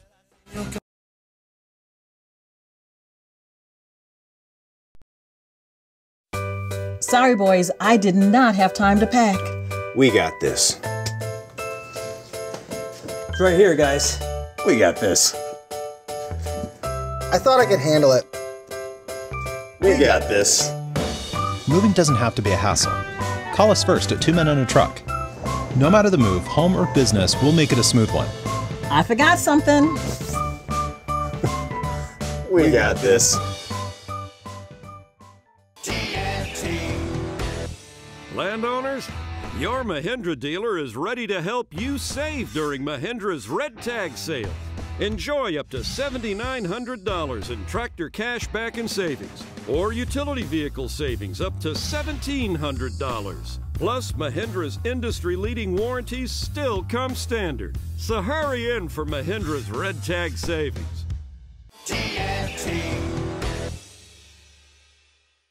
When you're in need of auto repairs, look no further than Nice Tire and Auto Service. Nice has been in business for 16 years with long-term, knowledgeable sales associates. They have the latest wheel balancing machine in the industry. And for passenger vehicles, they service AC, brakes, suspension, tune-ups, and much more. Never sit through a long wait. Nice Tire and Auto has 10 service bays to get you back on the road quickly. If you have tire problems, check out their large inventory with various Goodyear and Michelin tires. Nice Tire and Auto Service, 4792 Bluntstown Highway, 574-4100. Choose from over 30 new gas Yamahas, including 4-passenger Adventure Sports and the 6-passenger Concierge. Ask about zero down and low interest financing with approved credit. And TNT delivery is free from Valdosta to Tallahassee. Just in at TNT Supercenter, a special fleet purchase of 2016 Club Car Precedent golf cars. These like-new Club Car golf cars at TNT Supercenter are $27.99, including the Charger and windshield. Only at TNT Supercenter, and only while they last. Just $27.99. Zero down and low interest financing available with approved credit, and delivery is free from Valdosta to Tallahassee, US 19 South, next to the Dairy Queen in Thomasville. View inventory and pricing at TNTSupercenter.com. TNT Supercenter, Thomasville, Georgia. Say what, it's the boy Big Snoop D-O-double-G, and I got a very special message to the players. That's right, to the males. Sexual performance issues are more common than you think. Maybe not for me, but probably for you. Over 25% of new ED cases are guys under 40. So what do you do if you suffer from ED? Go to 4hims.com, the wellness brand for men, so you can look good, feel good, and perform well in the bedroom. You dig? Thanks to science, E to the D can be optional. Say, man, don't be embarrassed. Guys should take better care of themselves. Look good, feel good, live good, like me. It's $5. $5 to try it out, man. And it comes right to your crib. Don't wait. Don't hesitate. Don't meet me there. Beat me there. Go to forhims.com/love. FORHIMS.com/love. ForHims/love. Go.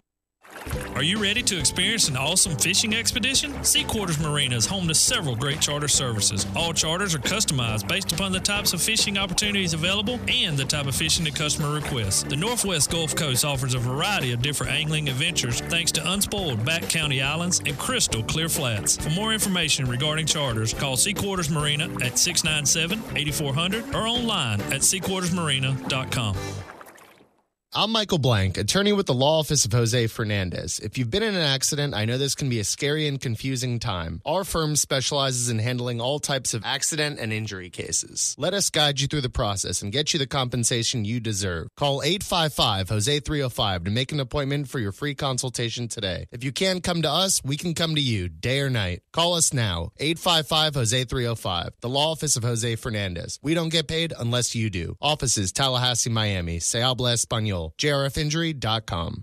Get your weekend started right here on 97.9 ESPN Radio. Saturdays at 6 a.m. with Fishing Florida Radio. Listen to the three amigos, Boudreaux, Steve Chapman, and Captain Mike Ortega as they catch you up to speed on what's new and biting in the North Florida region. Big-time guests, celebrities, interviews, and 3 hours of the fishing info you need. Fishing Florida Radio is brought to you by Sea Quarters Marina off Highway 98 in Carabel. Sea Quarters Marina, your full-service marina. And presented by Hobbit American Grill and Mike's Marine Supply.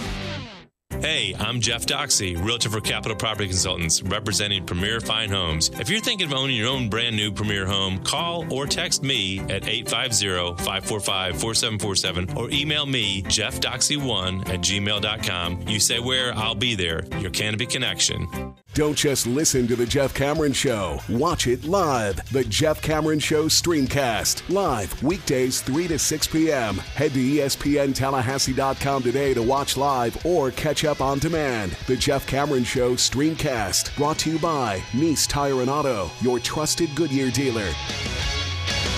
Nice Tire and Auto, just minutes away from FSU campus. You're locked in with The Jeff Cameron Show on 97.9 ESPN Radio.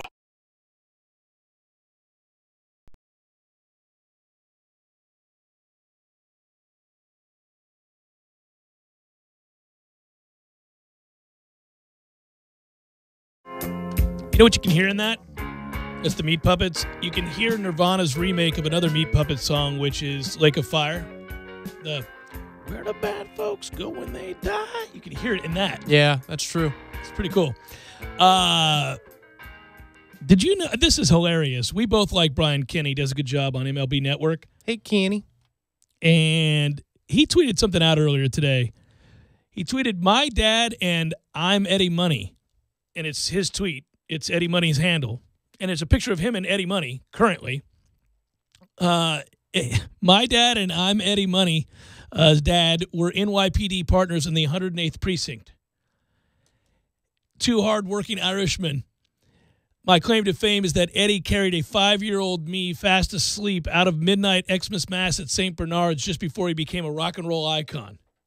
How cool is that? Wow, that's crazy. Well, Eddie Money was in the studio today at MLB Network, and there's a picture of him and Brian Kenny, and it's just nuts that's a weird connection. Eddie Money's dad was a cop in New York City with Brian Kenny's dad. That's just amazing. And they both hit it big. They did. They both hit it big. And it's, one of the things that Brian Kenny's gone on to do is, of course, take the side of all things analytics and welcome it into baseball in a way that is palatable for a lot of people who just watch at home and do not want to deep dive into every possible abbreviation and statistic that now a lot of the sabermetrics folks use. But they do want to understand. They do want to understand what it is we're watching, and he has done, I think, better than anybody else in the game, a better job of laying that out. Where do you stand on that? Because I can agree. I have a mind to doing things aside from work that may be academic in nature. I like reading. I like research. I like all that kind of stuff.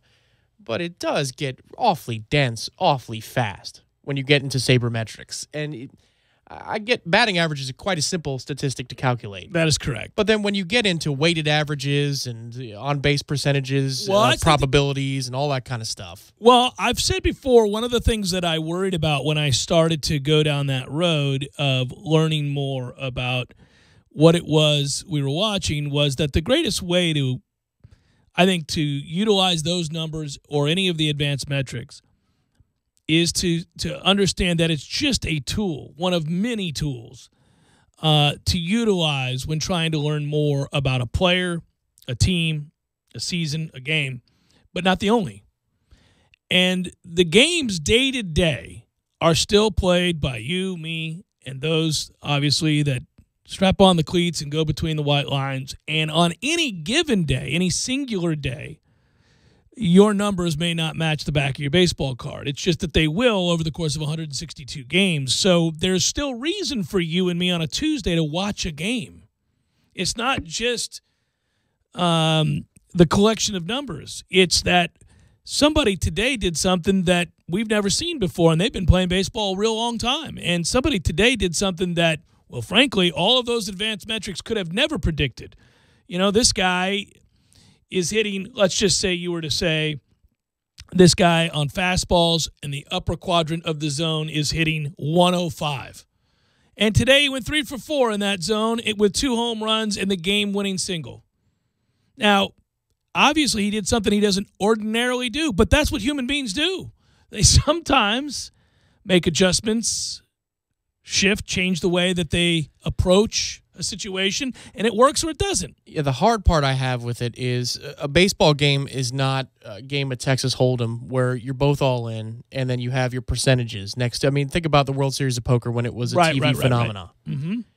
And you have 2 pairs or you have your whole cards, right? It's an all-in hand, and here we go. We're watching the percentages change as you go from the flop to the turn to the river, all that stuff. Mm-hmm. The more I dive into baseball advanced metrics, and I read a long article today on, you guessed it, Matt Harvey, just to see what his numbers say about reliance on velocity and what that can predict. He still is in the upper echelon of velocity, yet his expected on-base percentage as somebody who throws over 90 miles an hour is terrible, which means that he has to be 98 or else he's terrible. He can't live at 94. He doesn't know how to pitch.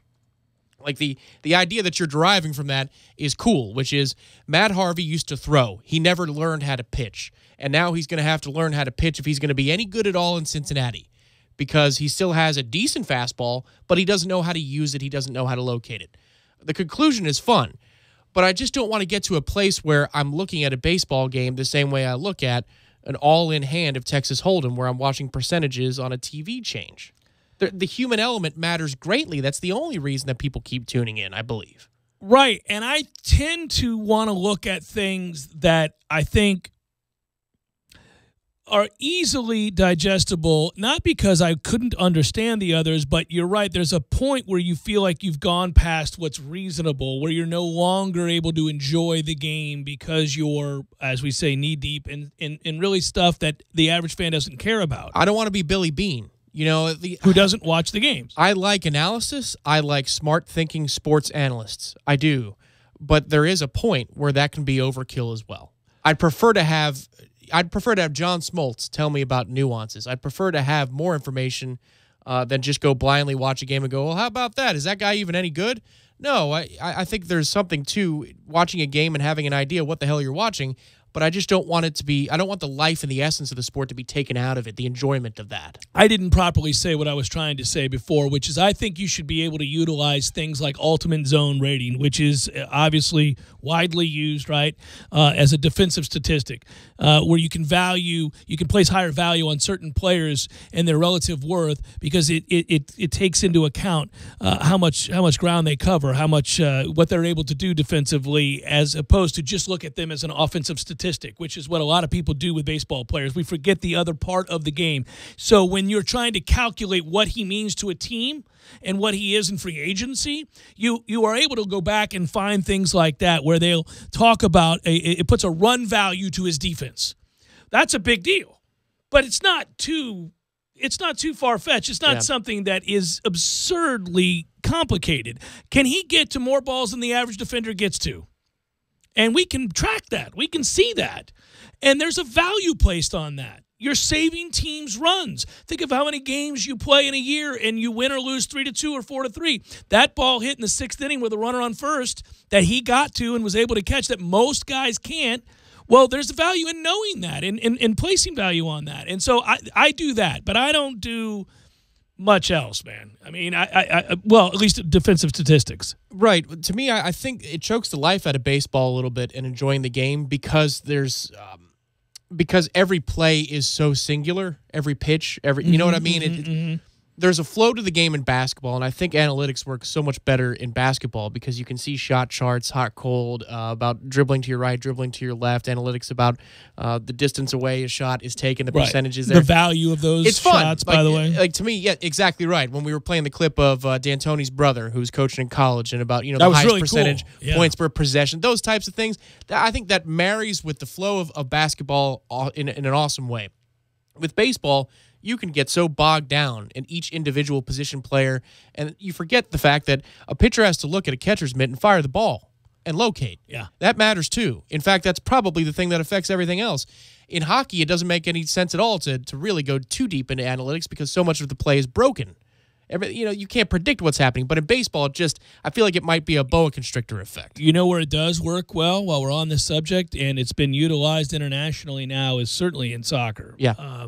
And it's a far easier way to use it because those things are also structured.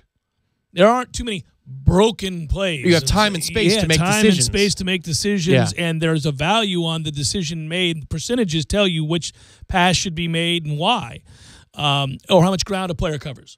I mean, these are very simple things. So to me, by the way, this is how you can avoid staying out of the weeds or having the boa constrictor effect you're talking about. When I hear a stat that intrigues me, and I think it has an impact on the way I view a player, I go to Fangraphs and I look it up. And I look at how they calculate it just because I'd like to know. But after that, after I have a general understanding of what they're using and whether that's something that I agree with, care to take on as a point of reference for players and assessments or not, okay, well, let's say I do. Well, I was just talking about UZR.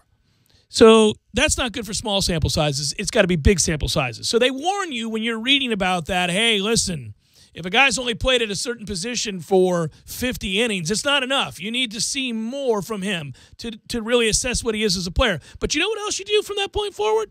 Just look at the number next to his name once you know what it is. If he's a plus 15, he's a Gold Glover. Right. If he's a plus 10, he's one of the very best in the game, just short of a Gold Glover. And if he's plus 5, he's average or above average. Anything below 0, which makes sense, is he's a poor defender. So I don't need to get into the weeds here. I can look at a guy and say, listen, homeboy's a minus 10 at first.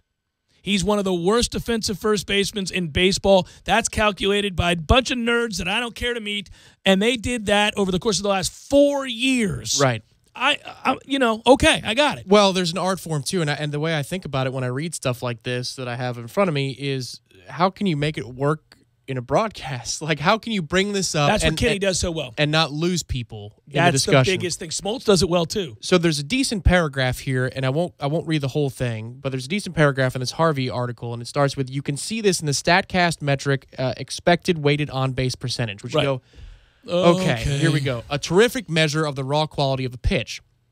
Harvey's expected weighted on-base percentage since opening day 2016 is .350. That's the bottom third in the majors.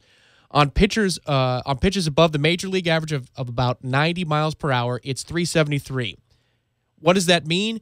Harvey's power stuff has been turning everybody into Mookie Betts because Mookie Betts' expected metric in this regard is the same as Harvey's has been since 2016 on pitches over 90 miles an hour.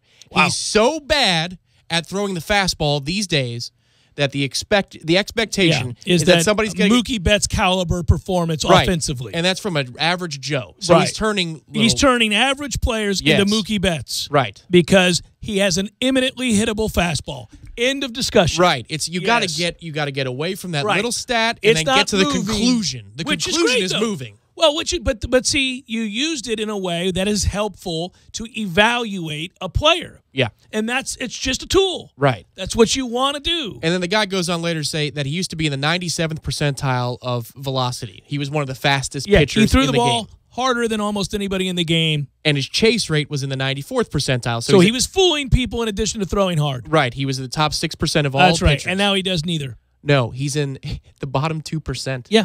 He is one of the worst in the sport. Now, what I find fascinating, per our discussion, the season ticket holder who doesn't embrace any of these things, who goes to every start, would say, yeah, I could have told you that. Maybe you could have told me that Harvey's far less effective than he used to be and that hitters dig in and have great success. You may not have known specifically why that was or against which pitches they were sitting on and all of that. And that's where that helps too. Well, yeah, for me, somebody who's watched a lot of his career. Right. Sometimes against my will, but he wears my uniform, so I got to watch his career. I can tell you the slider is the key to his life and death as a pitcher. Right, and you wouldn't have needed advanced metrics for that because you watched the starts. Because that's the chase rate. People would chase the slider, but why would they chase the slider? Because the differential, his fastball would be 97, 98. His slider would be 88 to 90. You have a nice differential there. This is like a baseball fan from 20 years ago could tell you this before advanced metrics. The changeup and the fastball have to have about 8 to 10 mile an hour difference in them in order for the changeup to be truly effective and for it to truly fool a hitter, or else he's fouling it off. Well, what happened with this guy is his fastball declined in velocity so much and his slider did not. People aren't chasing. They're spitting on it. Yeah, by the way, I also love one of my favorite things about that, the comparison, the contrast between using metrics and then watching the games and or talking to ball players. It's fun to talk to hitters. Just like, we've been fortunate over the years, whether it's David Ross or Dean Palmer or whomever, guys that played in the pros, they'll give you a very real understanding of what it is to stand in the box. And you can tell them, you can spit these stats at them and say, hey, well, this metric says this and this, and then they'll tell you, okay, well, this is what that means to me as a hitter. And that's what baseball tonight or baseball MLB Network does really well. They'll put a John Smoltz next to somebody who was a hitter, and they'll have this conversation. And Brian Kinney will be weaving these numbers between all three, and then you'll hear Jim Thome simply say, "Well, you set me up with the fastball, and then you came in with that changeup, and there's really no way I could avoid striking out because." And then Kinney will go, "Oh, well, that's perfect," and then he'll add the metric that calculates that. There are times in a football broadcast on Fox or CBS that you hear a former player analyze what's going on, and you go, well, I know they need to win the point of attack. You got anything else for me? Mm-hmm. Come on, give me something. Right. With baseball, I feel like it's the opposite, where I almost feel, in some cases, not always, by any means, but I feel like Harold Reynolds when he says, man, at the end of the day, it's about swinging the bat and hitting the ball. At the end of the day, it's about locating your pitches. I don't believe it to be that simple, but as a fan, I yearn for a little bit more simplicity because I think we're diving off the deep end here. As analytics are impacting baseball so prevalently, I feel like everybody wants to talk about them, and it's just, that's a killer, man. That kills. Well, it can be boring, but I don't think that it's having a deleterious effect on the way that teams are put together or the way that managers manage. I mean, they need to know that stuff. Me, at home, listening to a broadcast, you're right. You can get bogged down in it.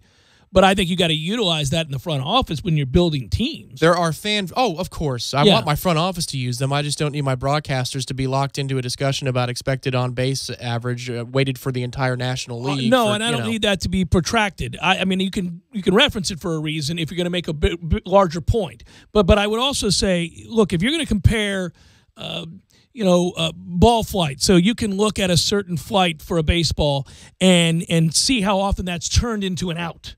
And so that's what we get right now with this upward swing. And you know who did a good job of that? Well, first of all, analytics revealed that. Versus line drive rate. Versus line drive rate. Secondly, though, he's really good. A-Rod did a very good job of pragmatically showing you what that looks like from a hitter's standpoint.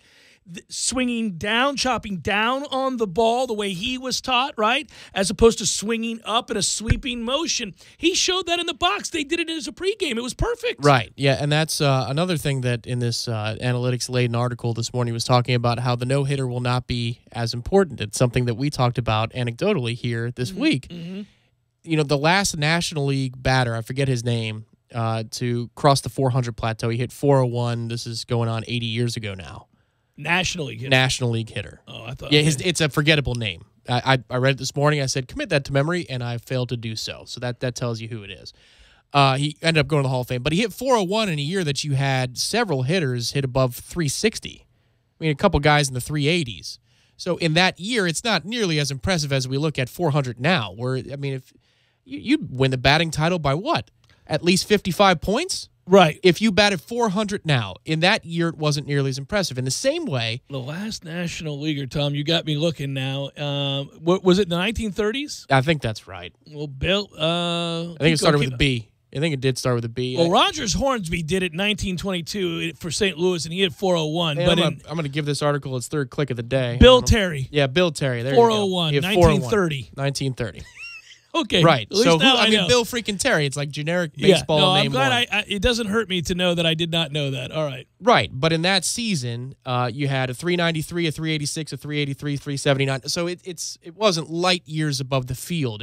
420 probably that year would have been something closer to the way we look at batting 400 this year.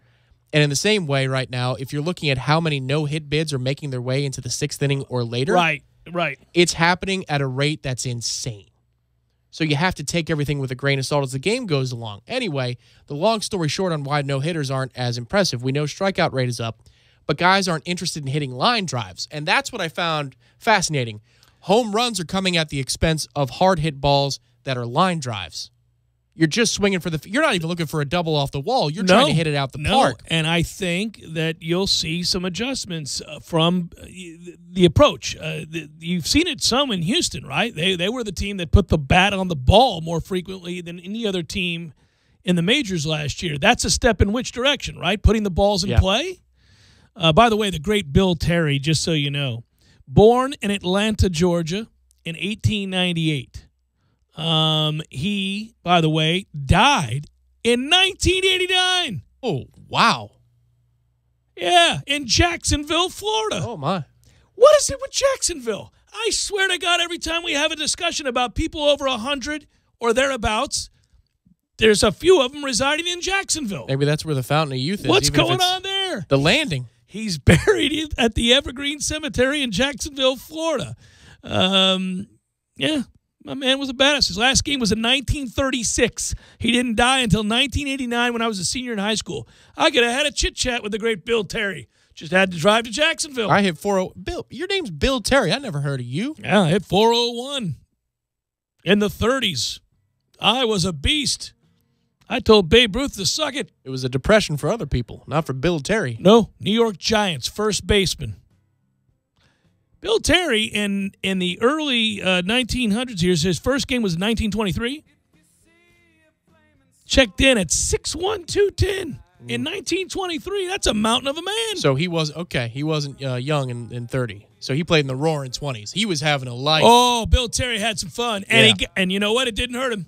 He lived all the way to 1989. Sure did. Good on you, Bill freaking Terry.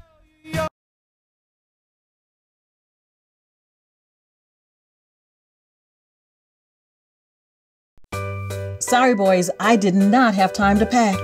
We got this. It's right here, guys. We got this. I thought I could handle it. We got this. Moving doesn't have to be a hassle. Call us first at 2 Men and a Truck. No matter the move, home or business, we'll make it a smooth one. I forgot something. We got this. Landowners, your Mahindra dealer is ready to help you save during Mahindra's Red Tag Sale. Enjoy up to $7,900 in tractor cash back and savings, or utility vehicle savings up to $1,700. Plus, Mahindra's industry-leading warranties still come standard. So hurry in for Mahindra's Red Tag Savings. TNT.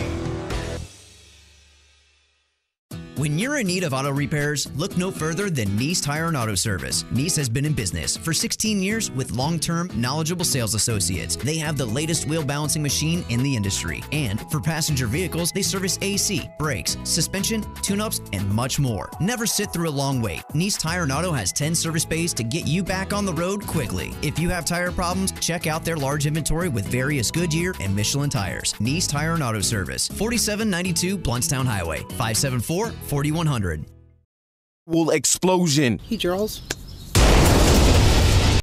Want to pull up to the party on this? Or arrive in this? Make this musical request? Or this one? So yeah, you can keep drinking the same old, but we think you'll like the exploding fist bump, showing up to the party properly way to lemon lime, right? Mountain Dew Ice. Clear, refreshing lemon lime, redefined.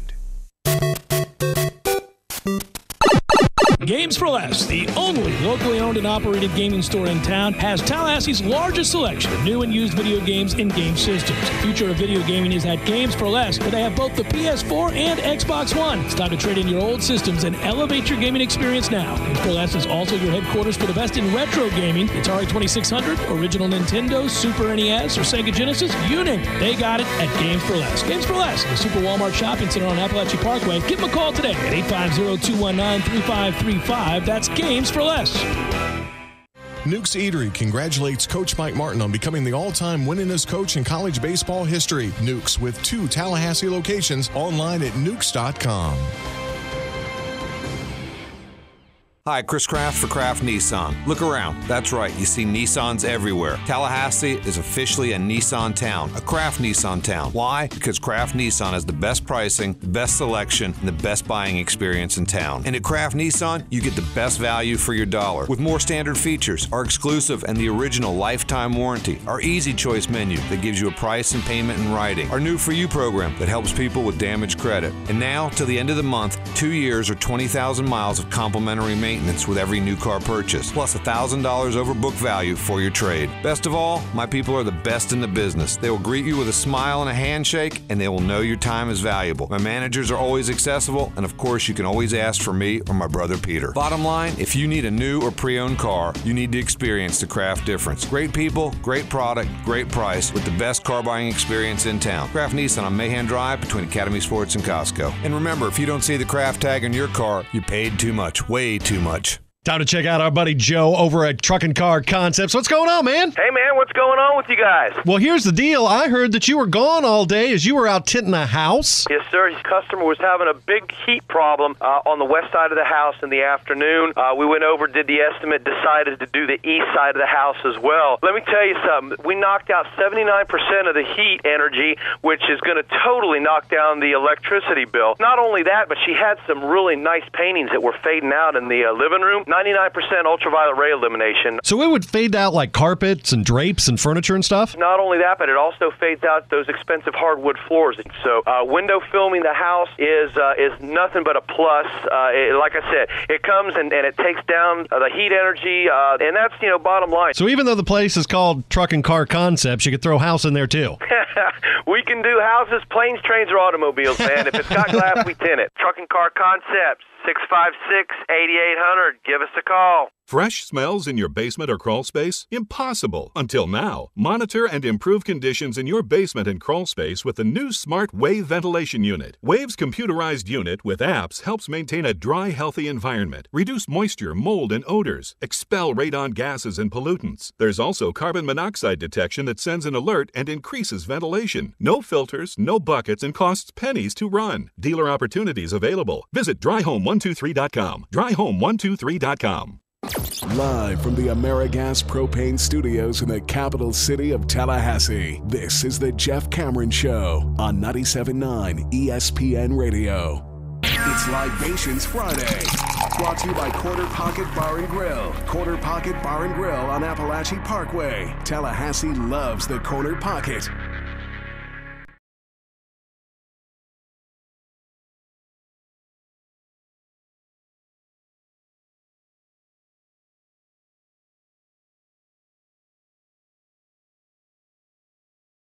Because I always love this, and a select few of you care that I continue to update you on this. For those that don't care, I apologize.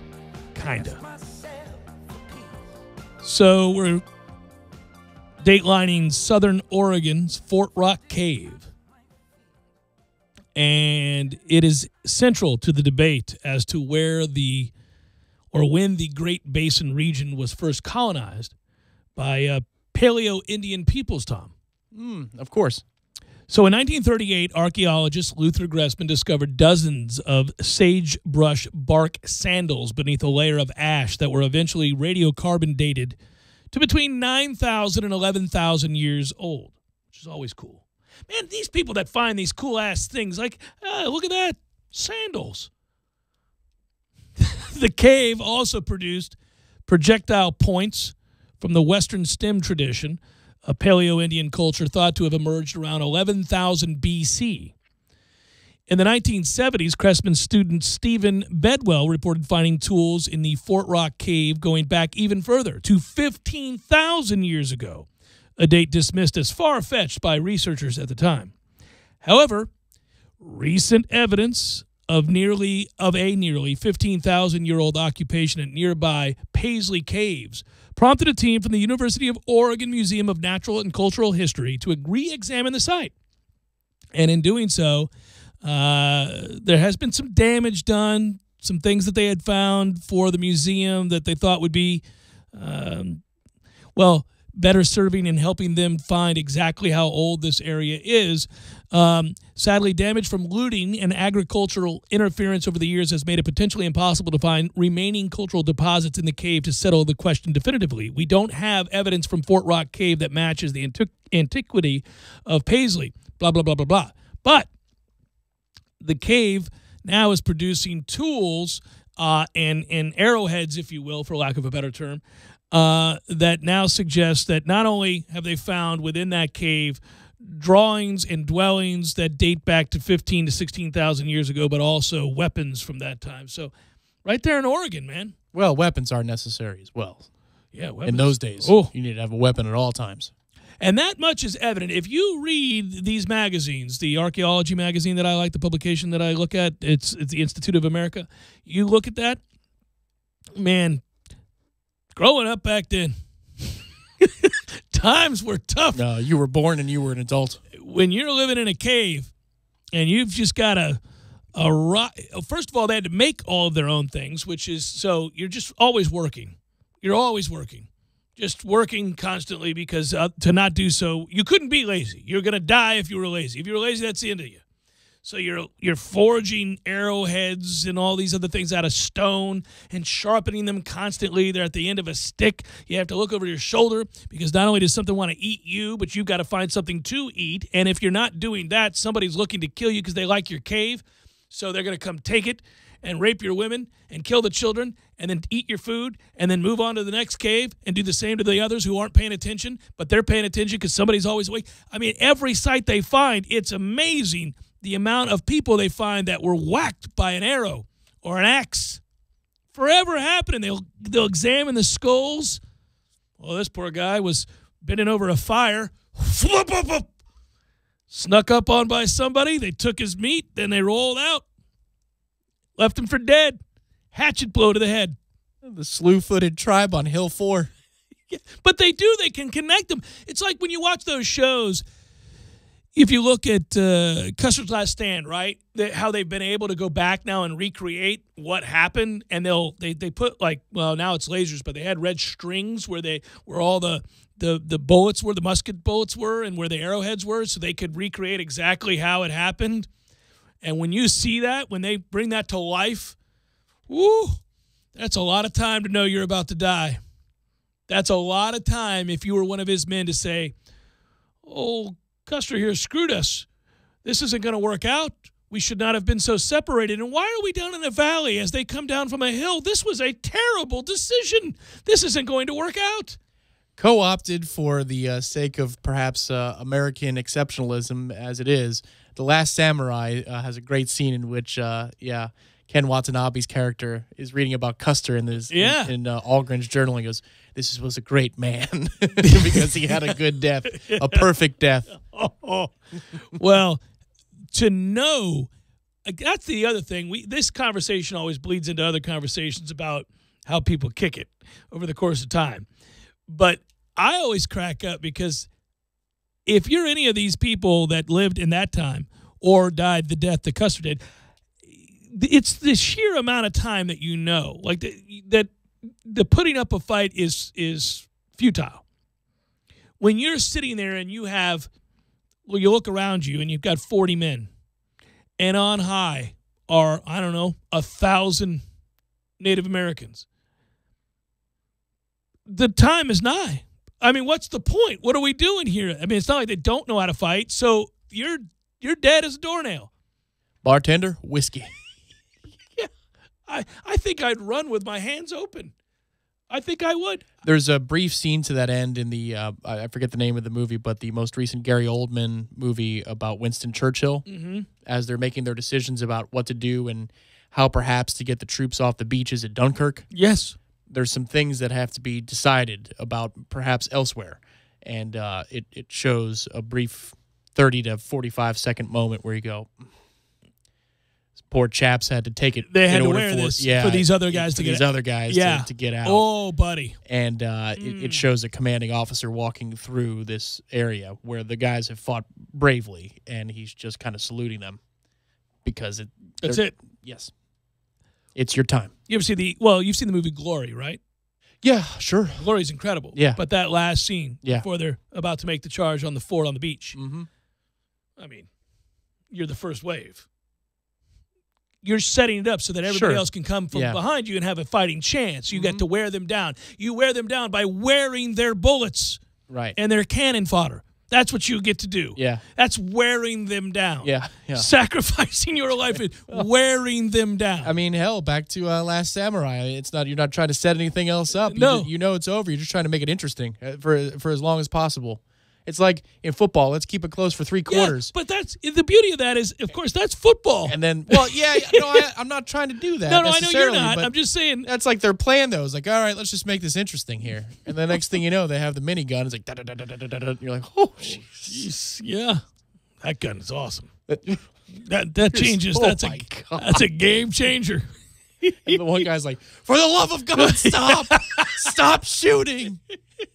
Never ends. These poor benevolent samurai who never did anything wrong. They just elevated our culture. Yeah. They've never pillaged anybody. No.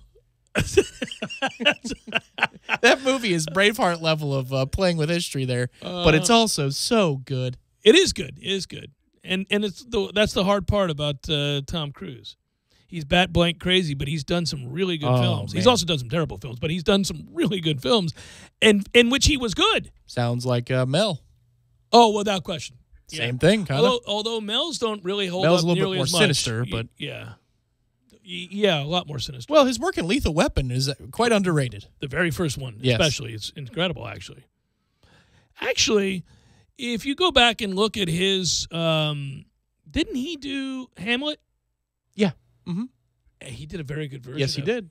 The speech in the cave with the beard, the whole deal. Mm-hmm. He's really good. He's like maniacally crazy. Well, because he's maniacally crazy. I mean, you think about all the roles. He's doing stem cell stuff now. Did you know that? He's actually doing something worthwhile. I figured he would be against that. Oh, no, he uses it. Really? Oh, I'd like to call him on his contradiction, sure, but that's a different discussion. Okay. Mm-hmm. Yeah. Fascinating. Go figure. We'll talk about it off the air. Yeah. It's okay. Amazing. It's an amazing thing. Yeah. Final hour, forthcoming. Stay with Jeff Cameron Show, 97.9 ESPN Radio.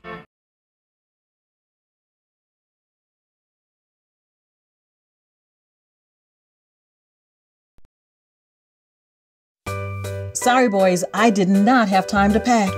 We got this. It's right here, guys. We got this. I thought I could handle it. We got this. Moving doesn't have to be a hassle. Call us first at 2 Men and a Truck. No matter the move, home or business, we'll make it a smooth one. I forgot something. We got this. Landowners, your Mahindra dealer is ready to help you save during Mahindra's Red Tag Sale. Enjoy up to $7,900 in tractor cash back and savings. or utility vehicle savings up to $1,700. Plus, Mahindra's industry-leading warranties still come standard. So hurry in for Mahindra's Red Tag savings. TNT. When you're in need of auto repairs, look no further than Nice Tire and Auto Service. Nice has been in business for 16 years with long-term, knowledgeable sales associates. They have the latest wheel balancing machine in the industry. And for passenger vehicles, they service AC, brakes, suspension, tune-ups, and much more. Never sit through a long wait. Nice Tire and Auto has 10 service bays to get you back on the road quickly. If you have tire problems, check out their large inventory with various Goodyear and Michelin tires. Nice Tire and Auto Service, 4792 Bluntstown Highway, 574-4100. Cameron Show. Watch it live. The Jeff Cameron Show Streamcast. Live weekdays 3 to 6 p.m. Head to ESPNTallahassee.com today to watch live or catch up on demand. The Jeff Cameron Show Streamcast. Brought to you by Nice Tire and Auto, your trusted Goodyear dealer.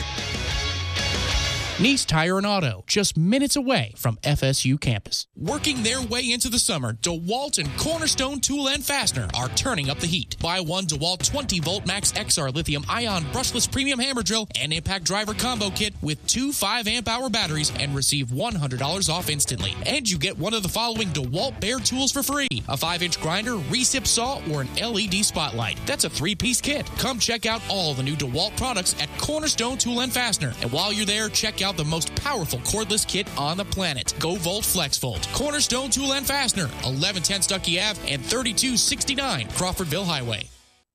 Are you ready to experience an awesome fishing expedition? Sea Quarters Marina is home to several great charter services. All charters are customized based upon the types of fishing opportunities available and the type of fishing the customer requests. The Northwest Gulf Coast offers a variety of different angling adventures thanks to unspoiled back county islands and crystal clear flats. For more information regarding charters, call Sea Quarters Marina at 697-8400 or online at seaquartersmarina.com.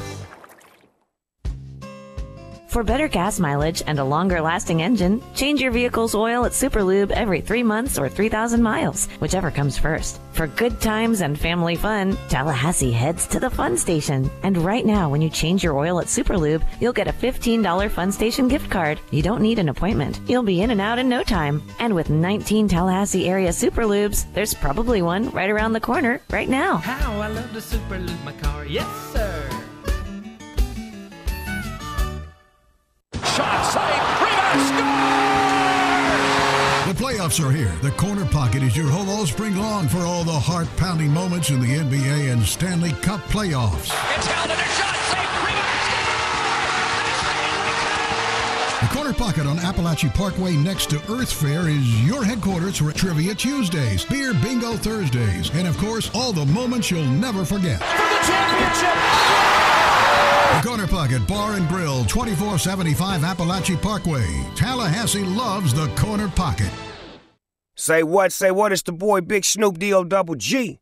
And I got a very special message to the players. That's right, to the males. Sexual performance issues are more common than you think. Maybe not for me, but probably for you. Over 25% of new ED cases are guys under 40. So what do you do if you suffer from ED? Go to 4hims.com. The wellness brand for men, so you can look good, feel good, and perform well in the bedroom. You dig? Thanks to science, E to the D can be optional. Say, man, don't be embarrassed. Guys should take better care of themselves. Look good, feel good, live good, like me. It's $5. $5 to try it out, man. And it comes right to your crib. Don't wait, don't hesitate. Don't meet me there, beat me there. Go to forhims.com/love. FORHIMS.com/love. For him/love. Go. Driving every day from the AmeriGas studios in the capital city of Tallahassee. This is 97.9 ESPN Radio. WTSM, Woodville, Thomasville, Tallahassee.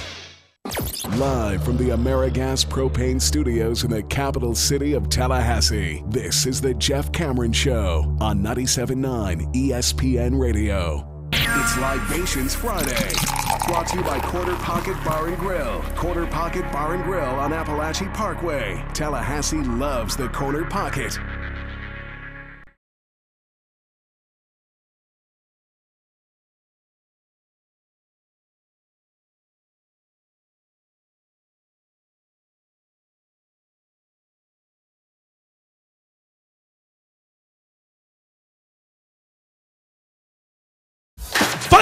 Jeff Cameron Show, at least 4 this week.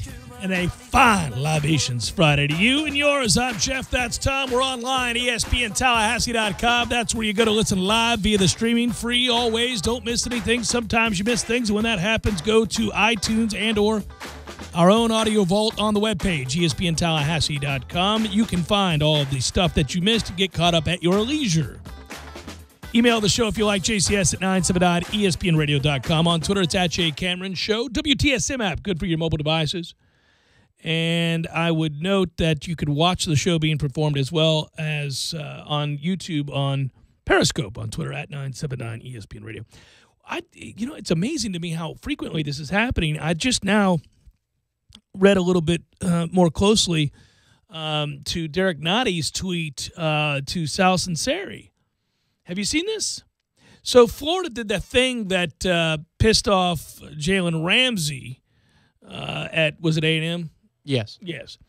They did the same thing. It's a promo thing that says NFL bound. The Gators coaching staff had a total of 15 former players taken in the 2018 draft. So they have the staff. So Dan Mullen, you'll look at Logan Cook or Jordan Thomas, and they'll have his name, and then they'll have the emblem of the NFL team that they're now playing for.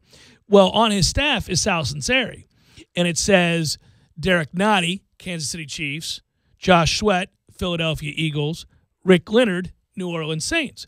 Well, Notty tweeted at him and said, please don't do this. You didn't coach me, and you were gone before Sweat ever got to FSU. Called them out. Damn.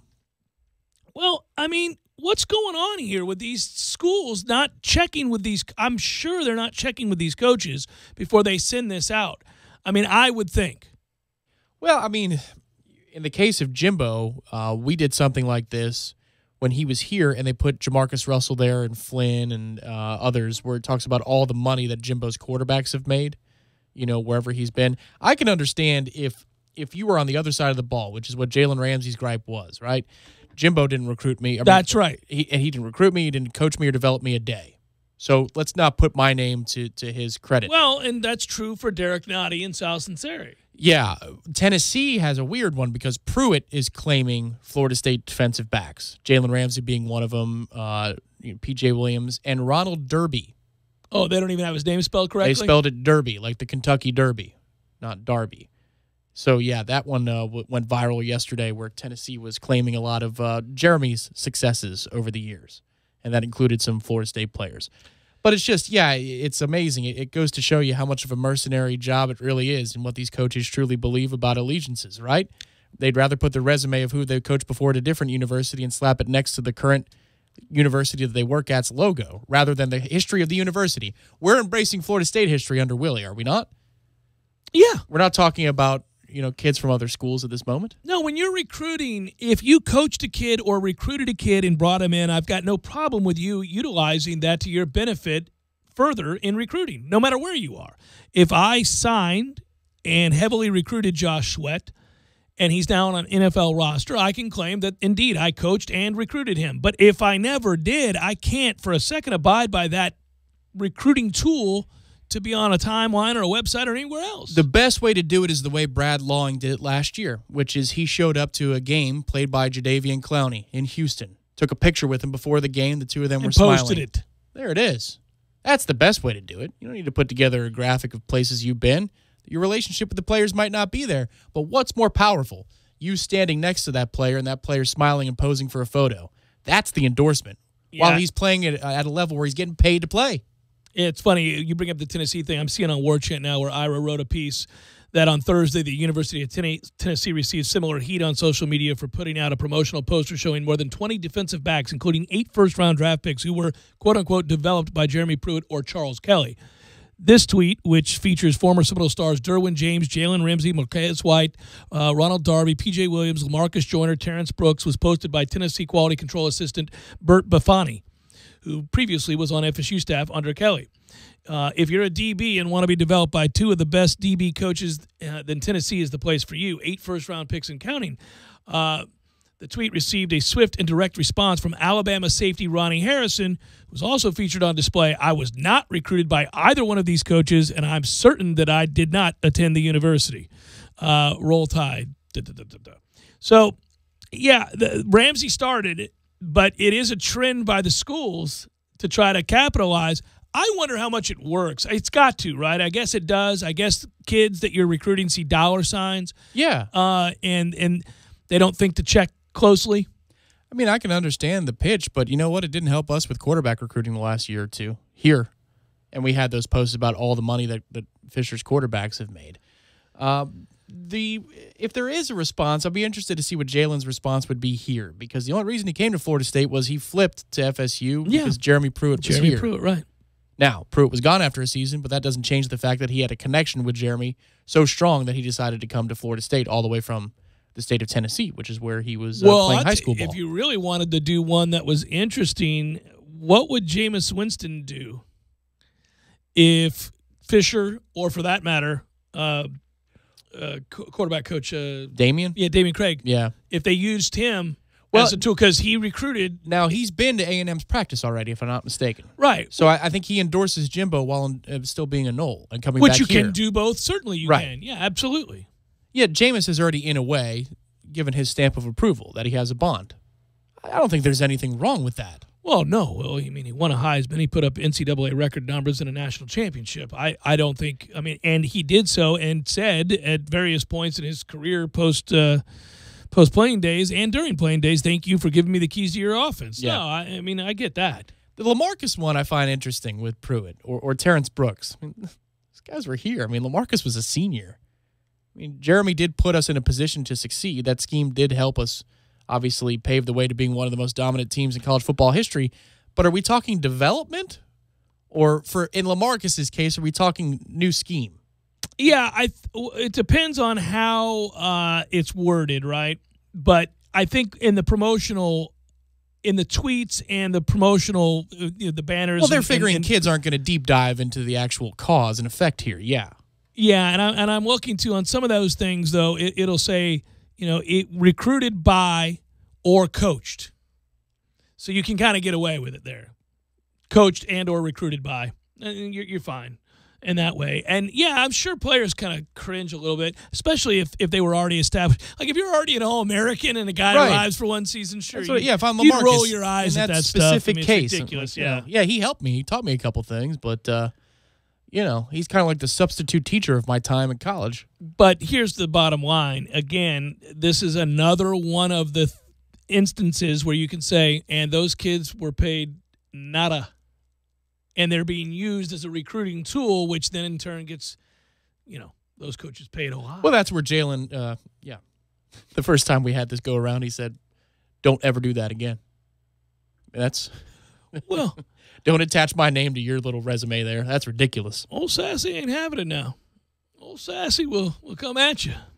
You sassy bitch. Mm-hmm. I mean, he's awash with sass. You sassy bitch.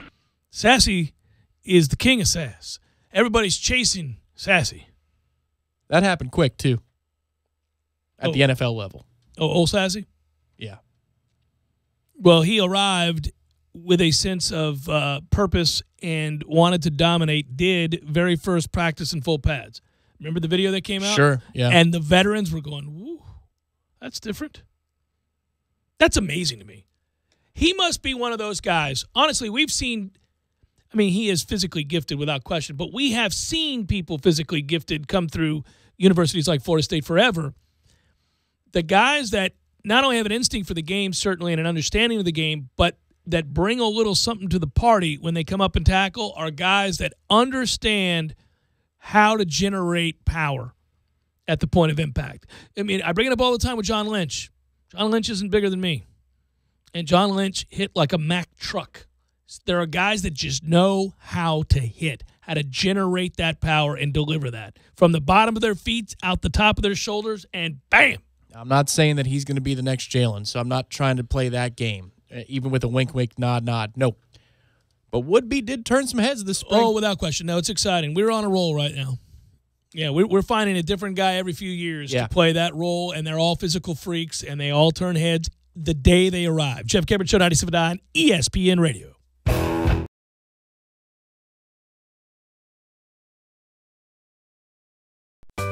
Sorry, boys, I did not have time to pack. We got this. It's right here, guys. We got this. I thought I could handle it. We got this. Moving doesn't have to be a hassle. Call us first at 2 Men and a Truck. No matter the move, home or business, we'll make it a smooth one. I forgot something. We got this. Landowners, your Mahindra dealer is ready to help you save during Mahindra's Red Tag Sale. Enjoy up to $7,900 in tractor cash back and savings, or utility vehicle savings up to $1,700. Plus, Mahindra's industry-leading warranties still come standard. So hurry in for Mahindra's Red Tag Savings.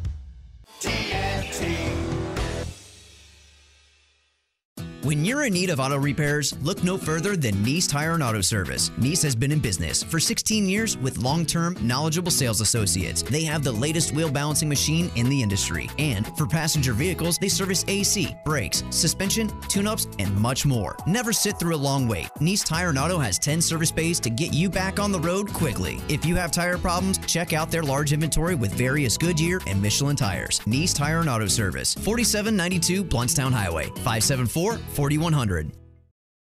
If you get into an accident, call 1-855-HOSE-305. That's 1-855-HOSE-305. We don't get paid until you do. Se habla español. Offices Tallahassee and Miami. Widden Glass takes care of Tallahassee business. Local contractors know Widden Glass has been taking care of business since 1945. They prefer Widden Glass because of their precise window glass replacement, masterful shower enclosures, and storefront glass. Widden Glass will take care of you to your complete satisfaction. That's been Widden's way of doing business for over 70 years. When you call Widden Glass, you're dealing with experienced, reliable professionals who offer only the best. Like Widden's top-of-the-line bath enclosures that provide style and luxury at an affordable price. Eye-catching storefronts are a specialty at Widden Glass. We'll help you design it and install it. We've done hundreds of storefronts in the Tallahassee area.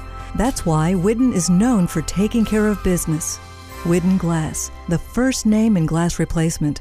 Call 222-5781. Do you work in construction, photography, or real estate and use a drone for your job? Did you know that the FAA requires you to be licensed? That's right. All commercial use drone operators have to be a Part 107 license. Have questions? Contact the drone experts at TCC's Wakulla Environmental Institute. Go to tcc.fl.edu and search drones or call 850-558-3500. That's 850-558-3500. Remember, the FAA requires all commercial use drone operators to be licensed. Woohoo! Banditos! Huh? Where?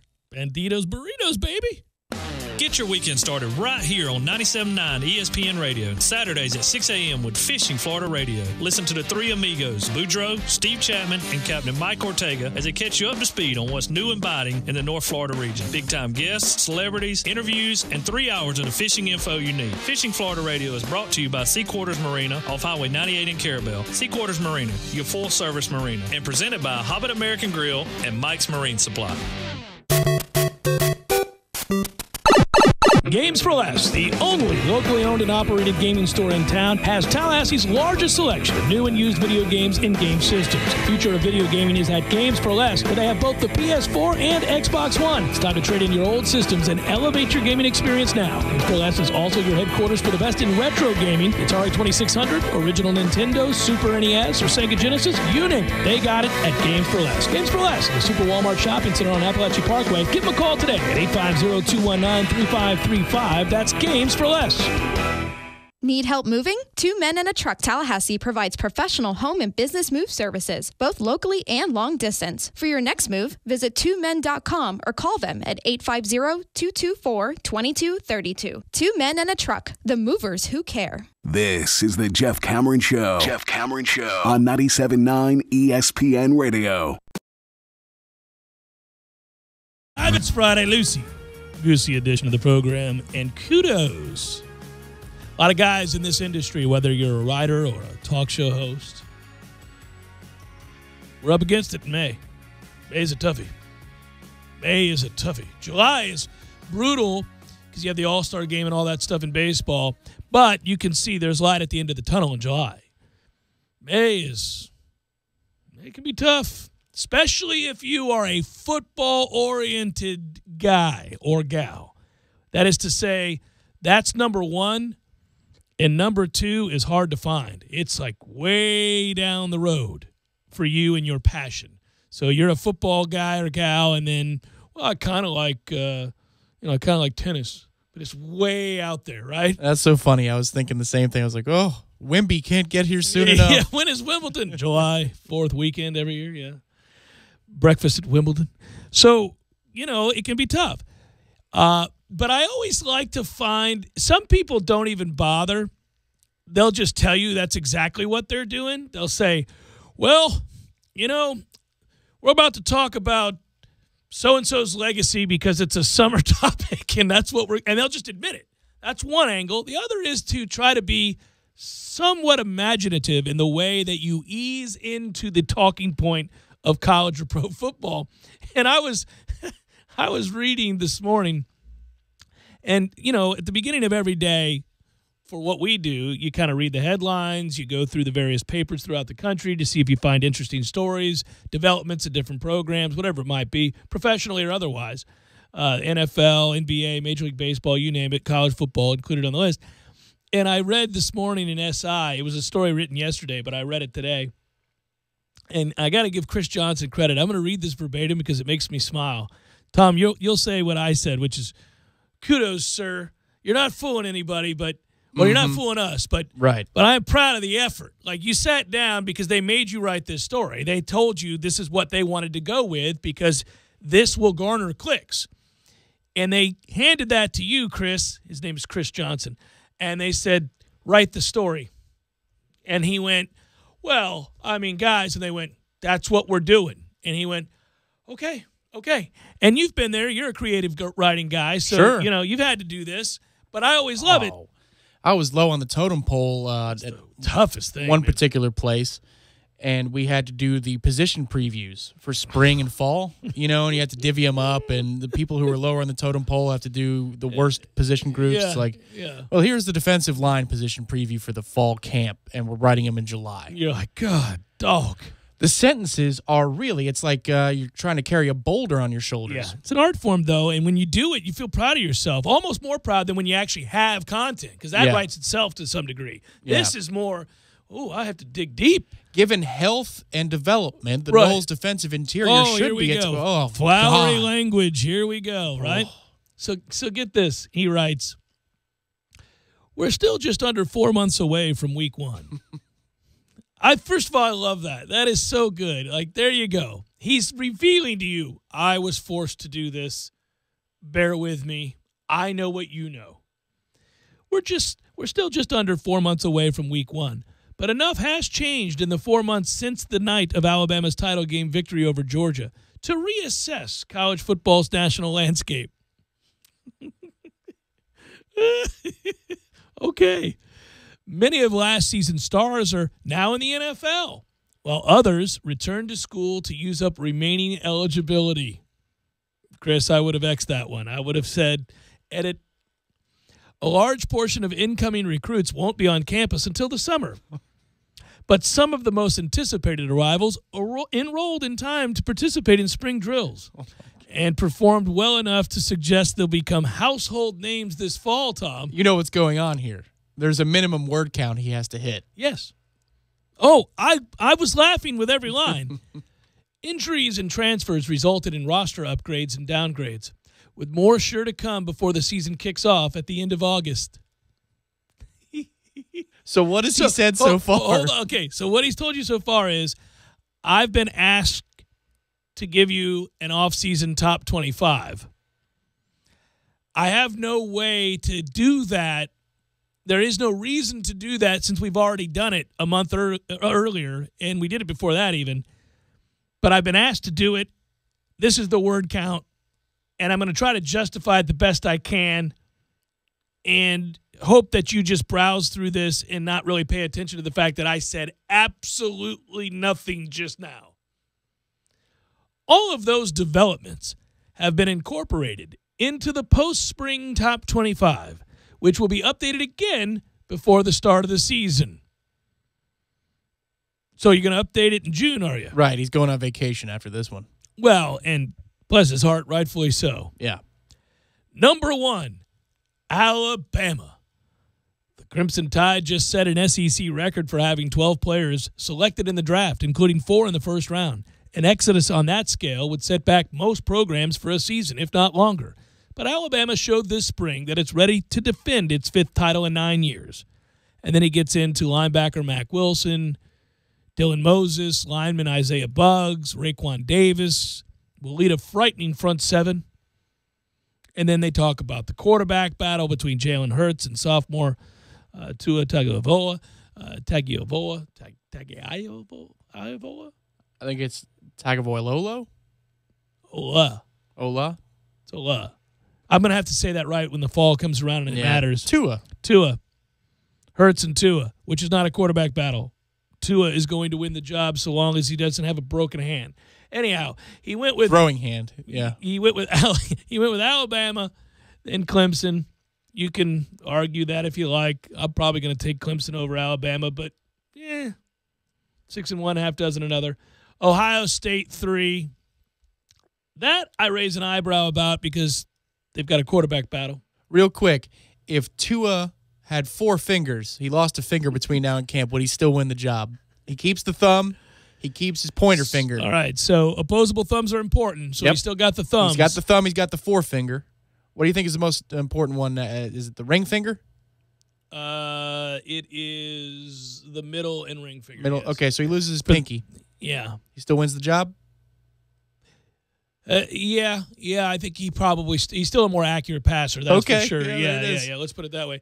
So the rankings themselves don't matter. You can read the write-up on certain players that will emerge. There is value in that, especially if you're just a fan of a team and or region. You can familiarize yourself with like what Washington is bringing back after they lose Vita. You could look at what by the way, Washington brings back an awful lot, including an all-world quarterback in the making and all that other good stuff. But I thought it was interesting. I find this fascinating, and that's what I wanted to skip to. I didn't want to go through all these. Obviously, I'll tell you where he's got Florida State. But I know I'm inclined to roll my eyes at the prospects of Miami being great whenever that's stated. And we were right for the better part of a decade to laugh at the idea that Miami was back. In fact, it became a running joke in and of itself that Miami's back. And we'd go, oh, Miami's back, everybody. Sure they are, just like last year. The U is building. Remember that one? Oh, yeah. So here's what I would say to that. I'm going to do it again. I know they won for the first time in nearly a decade against Florida State last year, barely, and that was a terrible Florida State team. So good on you, Miami. You ended a losing streak and avoided the Platinum Bohica, which was most assuredly headed your way.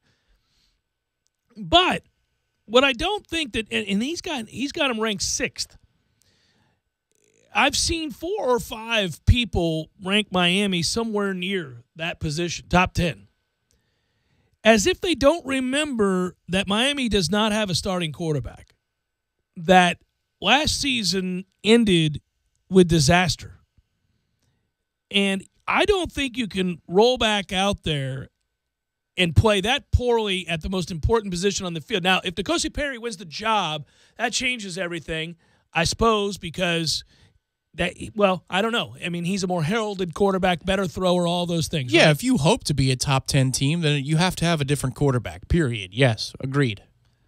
But they keep citing them as a top 10 team, and I thought it was interesting because I agree Shaq Quarterman's a beast, and he's the first guy I bring up every time I talk about Miami because I like watching him play. He's really good, and he has been seemingly really good for too long in the middle of that defense. He's just a talented linebacker. And they have others. Jaquan Johnson's a great safety. They got players. They got some players on the defensive side of the football in particular. But, man, they lost at the end of the year, and obviously they didn't play well even in a lot of the games they won at the end of the year, and it was all because of an inaccurate quarterback. You can't complete just barely over, I think it was just below 50% of his passes in the last 4 games that he started. Yeah, if you want to be an optimist, you look at the record and you say, wow, Here's an indicator of something to come. But if you want to be a pessimist, or perhaps in this case more of a realist, you look at the way the Georgia Tech game finished.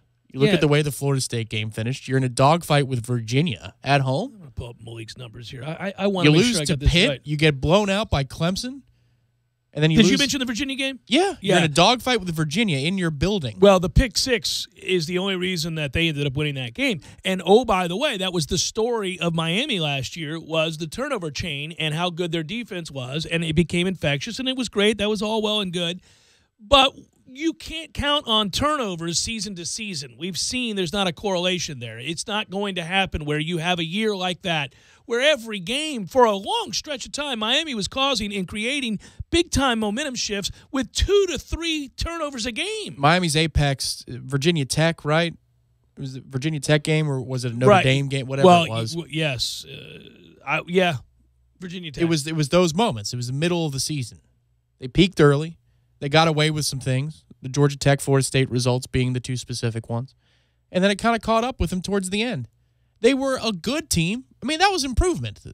Last year was an improvement. I think that's also fair to say, too. It's just because after the Virginia game, Tom, they had, Virginia Tech and Notre Dame back-to-back. Right. They get credit for that. 28-10 and 41-8. They blew Notre Dame out. Right.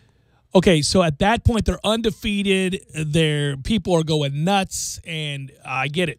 All right? But from that point forward, they lose to Pitt by 10. They get beat by Clemson 38-3, and they lose to Wisconsin, who mocked their turnover chain. So they lose 3 straight games to conclude the year, right? Paul Christ from the top rope there. That was funny. Turnover chain, my bleepity bleep. That was beautiful, wasn't it? So anyhow, they win. Miami lost 3 straight games at the end of the year. This is why I bring that up. Malik Rozier, sorry ass. 44%, 48%, 42%. Sir, those are completion percentages. So is Rozier his middle name? Malik Rozier, sorry ass? Oh, sorry. Yeah. He can't start for you, right? I don't think. No. Not if you're going to be taken seriously. I know. Go ahead and say it. Fine. They beat Florida State. I got you. Yes. By the way, in that game, he completed 43% of his passes. He was 19 of 44. He was freaking awful until the one touchdown pass saved the day. If I'm a Miami fan, it's very simple. It's that last year was awesome. It was surprising. It was fun. It brought energy back to the building. It felt like we had home field advantage, yada, yada, yada. Hopefully it leads to bringing in real recruits. We have some nice players here and there, but we want an overhaul in recruiting, and maybe this has been the gateway year to doing just that. That's where the hope would honestly be. He's never completed 55% of his passes in a season, ever. He can't be the answer. It's simple. I mean, I just continue to say this, man. He can't. It's terrible. I mean, so I see preseason ranked 6 for Miami, and I go, well, good Lord. I'll place a little bet with you, Miami fans. I'll do it right here and now. May the 11th, Florida State finishes with a higher ranking than Miami. And based on all these preseason rankings, you'd say the odds are not in favor of that. The experts are telling you all that there's no way, no how that happens. That's interesting, though, because that means you're putting Miami on 4 losses, probably. I think Miami's defense is going to win them a lot of games. But if you know what, listen, can I put a caveat in the wager? Our schedule could get in the way of ranking points. Well, I'm not worried about that. Can I because I think we're going to beat Miami down there. But I will ask you this. If you allow me this. If Malik Rozier starts for Miami, Florida State will finish with a better record and have a better rating. That makes more sense. Yeah. If he does not, then I don't know what to expect. None of us do. We haven't seen N'Kosi Perry, so I don't know, and that wouldn't be fair. I'd have to watch him play first. But if Malik Rozier starts, Florida State finishes with a better season than Miami, period. There aren't a whole lot of games you circle for Miami. I mean, they do start the season with LSU, but it's not murderer's row. Well, let's do that real quick. Do we want to do W's and L's for Miami? See, it's hard to do because here's the thing again. Are they the University of Miami, that is, starting Malik Rozier? I mean, it was funny. I got into this discussion with Jonathan Vilma. And I think he's hesitant, obviously, to I said Malik Rozier at best is a serviceable quarterback. On his best day, he's a serviceable quarterback. And he made me laugh. He goes, well, I'd say Yeah, that's about right. Yeah, that's correct. He did. I gave him credit for that. He did. He had to catch He tried himself. to reach down and find something that's not there. That's and he right. realized, that's right. I come up empty-handed. He did. He said, he goes, okay, I agree with you. So their next game is against LSU, 7:30, September the 2nd. Is Malik Rizier starting that game? Because if so, give me LSU, baby. That's a. You sure? LSU is. I'm not in love with LSU either. That's kind of like the old Florida-Michigan game last year, isn't it? A little bit. By the way, LSU takes on Miami to start, and in week 3 they've got Auburn. LSU's season could be decided within the first 3 weeks. It's LSU, Miami, then Southeastern Louisiana, and then at Auburn. If you start 1 and 2, I worry for you. Now, in fairness to LSU, they got Louisiana Tech, Ole Miss, Florida before they have to face Georgia. So you could get right after a shaky start. But the vibe at LSU, despite coming off a 9-4, 6-2 campaign, I don't think in the SEC is very good. I don't get that sense. Could be wrong on that one. Not there, not in Baton Rouge every day. It was for a while. It was Alabama, LSU, and now it's squarely Alabama Auburn. Yeah, it's Alabama Auburn, and then with the, I guess the unknown being Jimbo Fisher and Texas A&M. Oh, I'm saying that's the great unknown right there. Was he's battling LSU for third? That kind of thing? Right. Yeah. Yeah, no, he's not finishing first or second. Don't get me wrong there. Mississippi State could surprise some people. Who knows? Without question. Mississippi State was a better team than Texas A&M last year. 9-4, in fact. Texas A&M, for those that don't remember, did go 7-6 a year ago. Jimbo's familiar with that. So there's well, we'll say this now since we segued into it. We're both taking Georgia in the East. Who you got finishing second? Ooh. In the SEC East. South Carolina, Florida, or Tennessee? You're not going to choose Missouri, Kentucky, or Vanderbilt. Ooh, man. It's not Florida. It's a battle between the Gamecocks South Carolina and Tennessee. I'm going to take South Carolina. I'm taking South Carolina second, and I'll take... Yeah, you're right. I think it's South Carolina. It's South Carolina. They're all chasing Georgia. But it's Georgia, South Carolina, and then it's a war for third between Florida and Tennessee and Florida, Tennessee, and Missouri. Oh, yeah, Mizzou can score some points, assuming they get the same people back. Florida can't, though. Freaking Kentucky should have beat Florida last year. Good Lord God, almighty. Mark. Get somebody to You cover had it. Come on, man.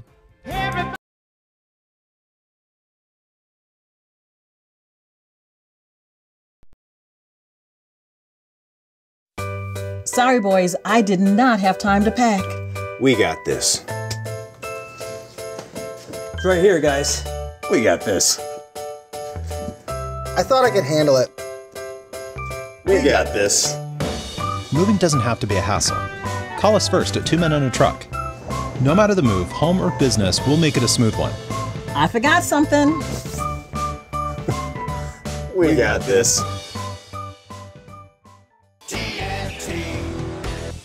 Landowners, your Mahindra dealer is ready to help you save during Mahindra's Red Tag Sale.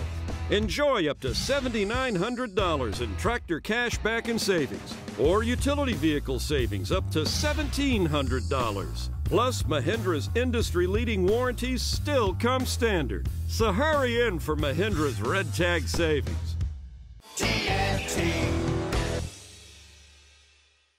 When you're in need of auto repairs, look no further than Nice Tire and Auto Service. Nice has been in business for 16 years with long-term, knowledgeable sales associates. They have the latest wheel balancing machine in the industry. And for passenger vehicles, they service AC, brakes, suspension, tune-ups, and much more. Never sit through a long wait. Nice Tire and Auto has 10 service bays to get you back on the road quickly. If you have tire problems, check out their large inventory with various Goodyear and Michelin tires. Nice Tire and Auto Service, 4792 Blountstown Highway, 574-4100.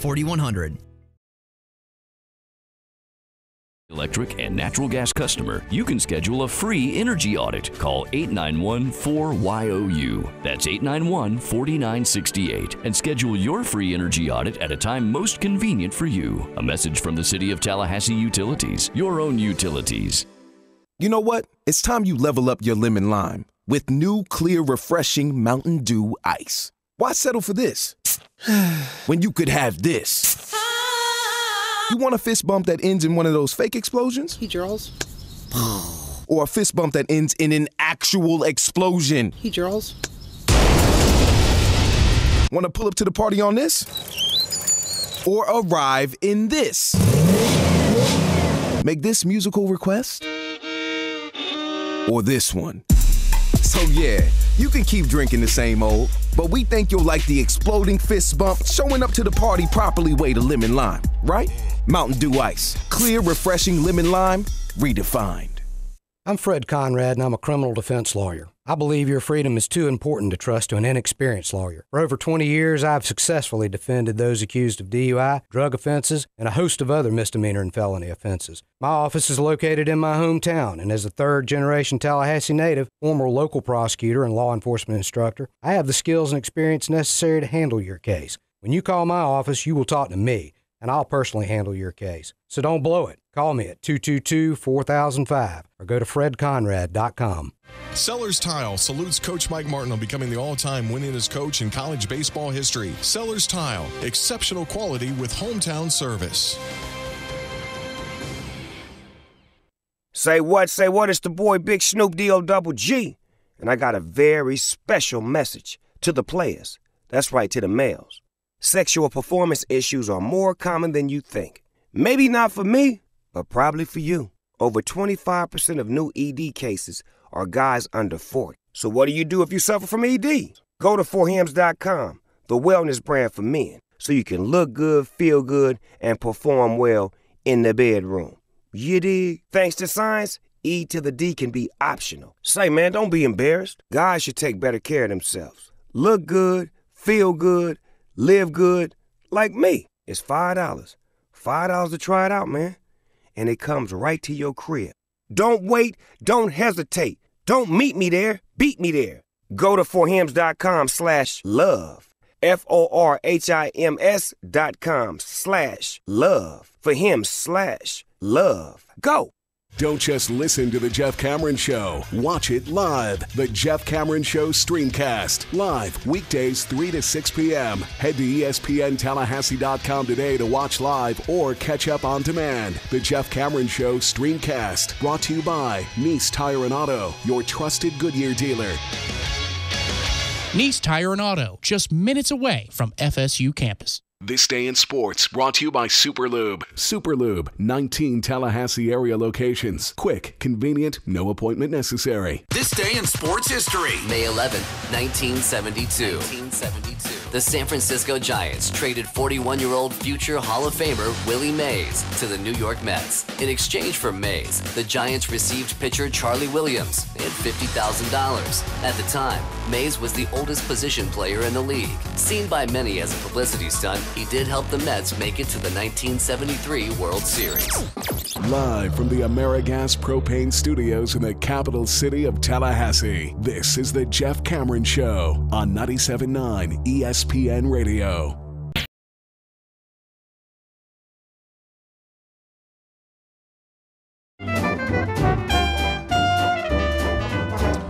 Ooh, can we get a side wager going between T. Lizzie and young Matthew? Mets, Phillies tonight. Dun, dun, dun, dun.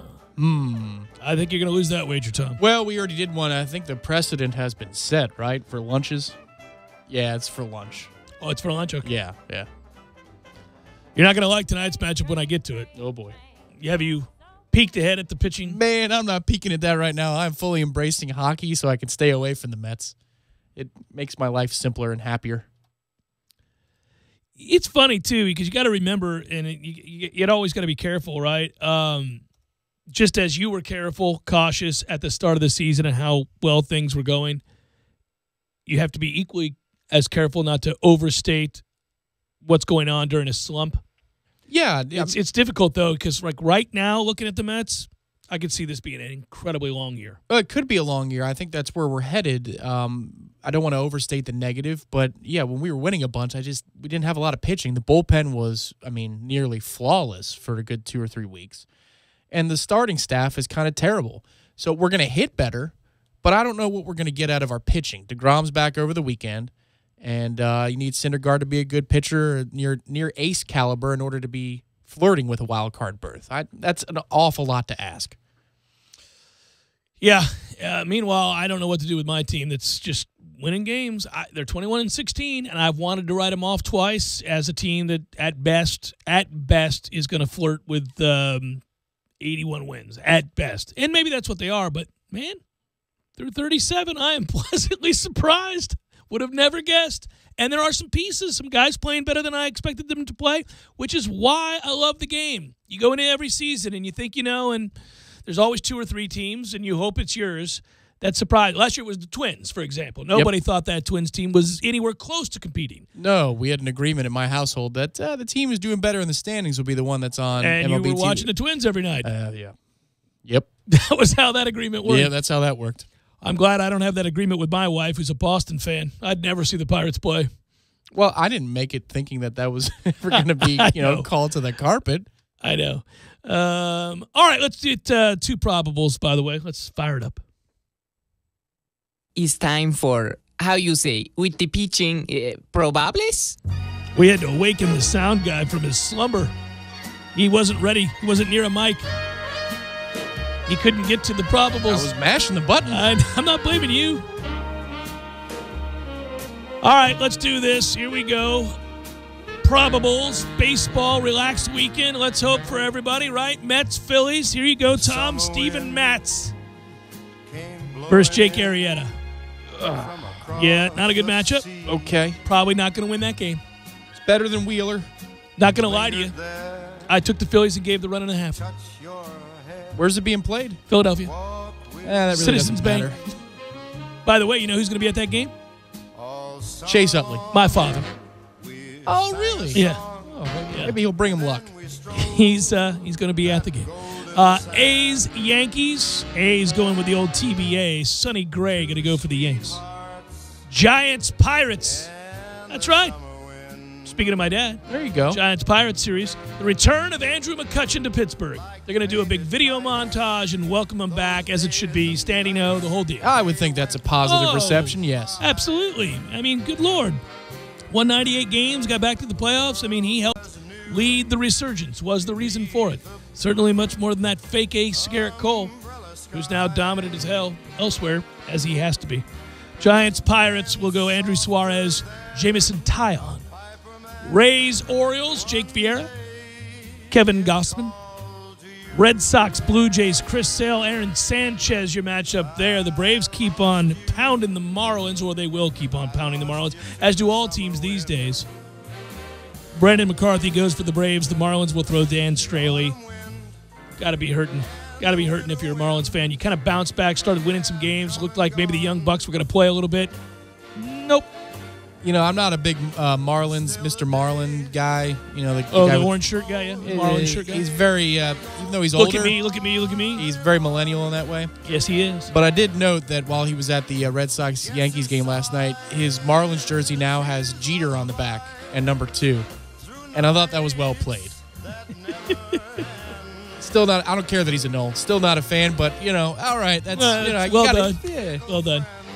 Royals, Indians, Jason Hamill, Trevor Bauer, your matchup there. Mariners, Tigers, Marco Gonzalez, and Matthew Boyd. We've got Rangers, Astros, Cole Hamels, Justin Verlander. Coming off his first loss of the season, Verlander has gone 9-1 with a 1.13 ERA and 113 strikeouts to 16 walks since joining the Astros. Like, what magic potion occurred from the time he left the Tigers and went to the Astros? Well, he was turning it around briefly in Detroit, but yeah, you're right. It wasn't that long ago, maybe 2 summers ago, where we were looking at the metrics and it said that he's done. He's had a great run, was a great pitcher, but his time is over. But, as Hall of Fame players do, the second there's boost. One last boost, and this boost is like reminiscent of his Cy Young moments. I mean, he's been every bit the pitcher he was in his most dominant. Well, and it's perfectly timed for this era, too. Oh, a lot of guys are willing to swing and miss. Yeah, at a record rate. Brewers, Rockies, Brandon Woodruff, and Chad Bettis.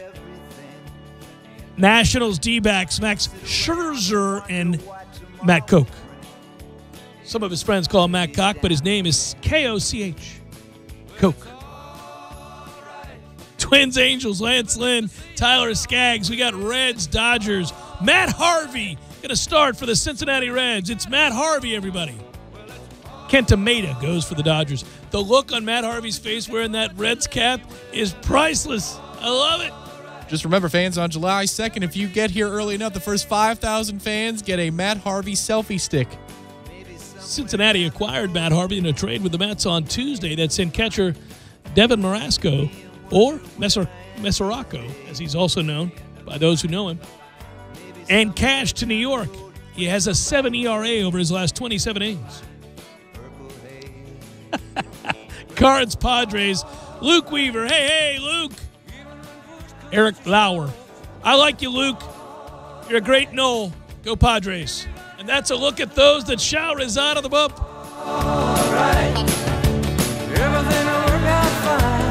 But it's all right. Still laughing about the Diamondbacks pitcher for this evening's affair.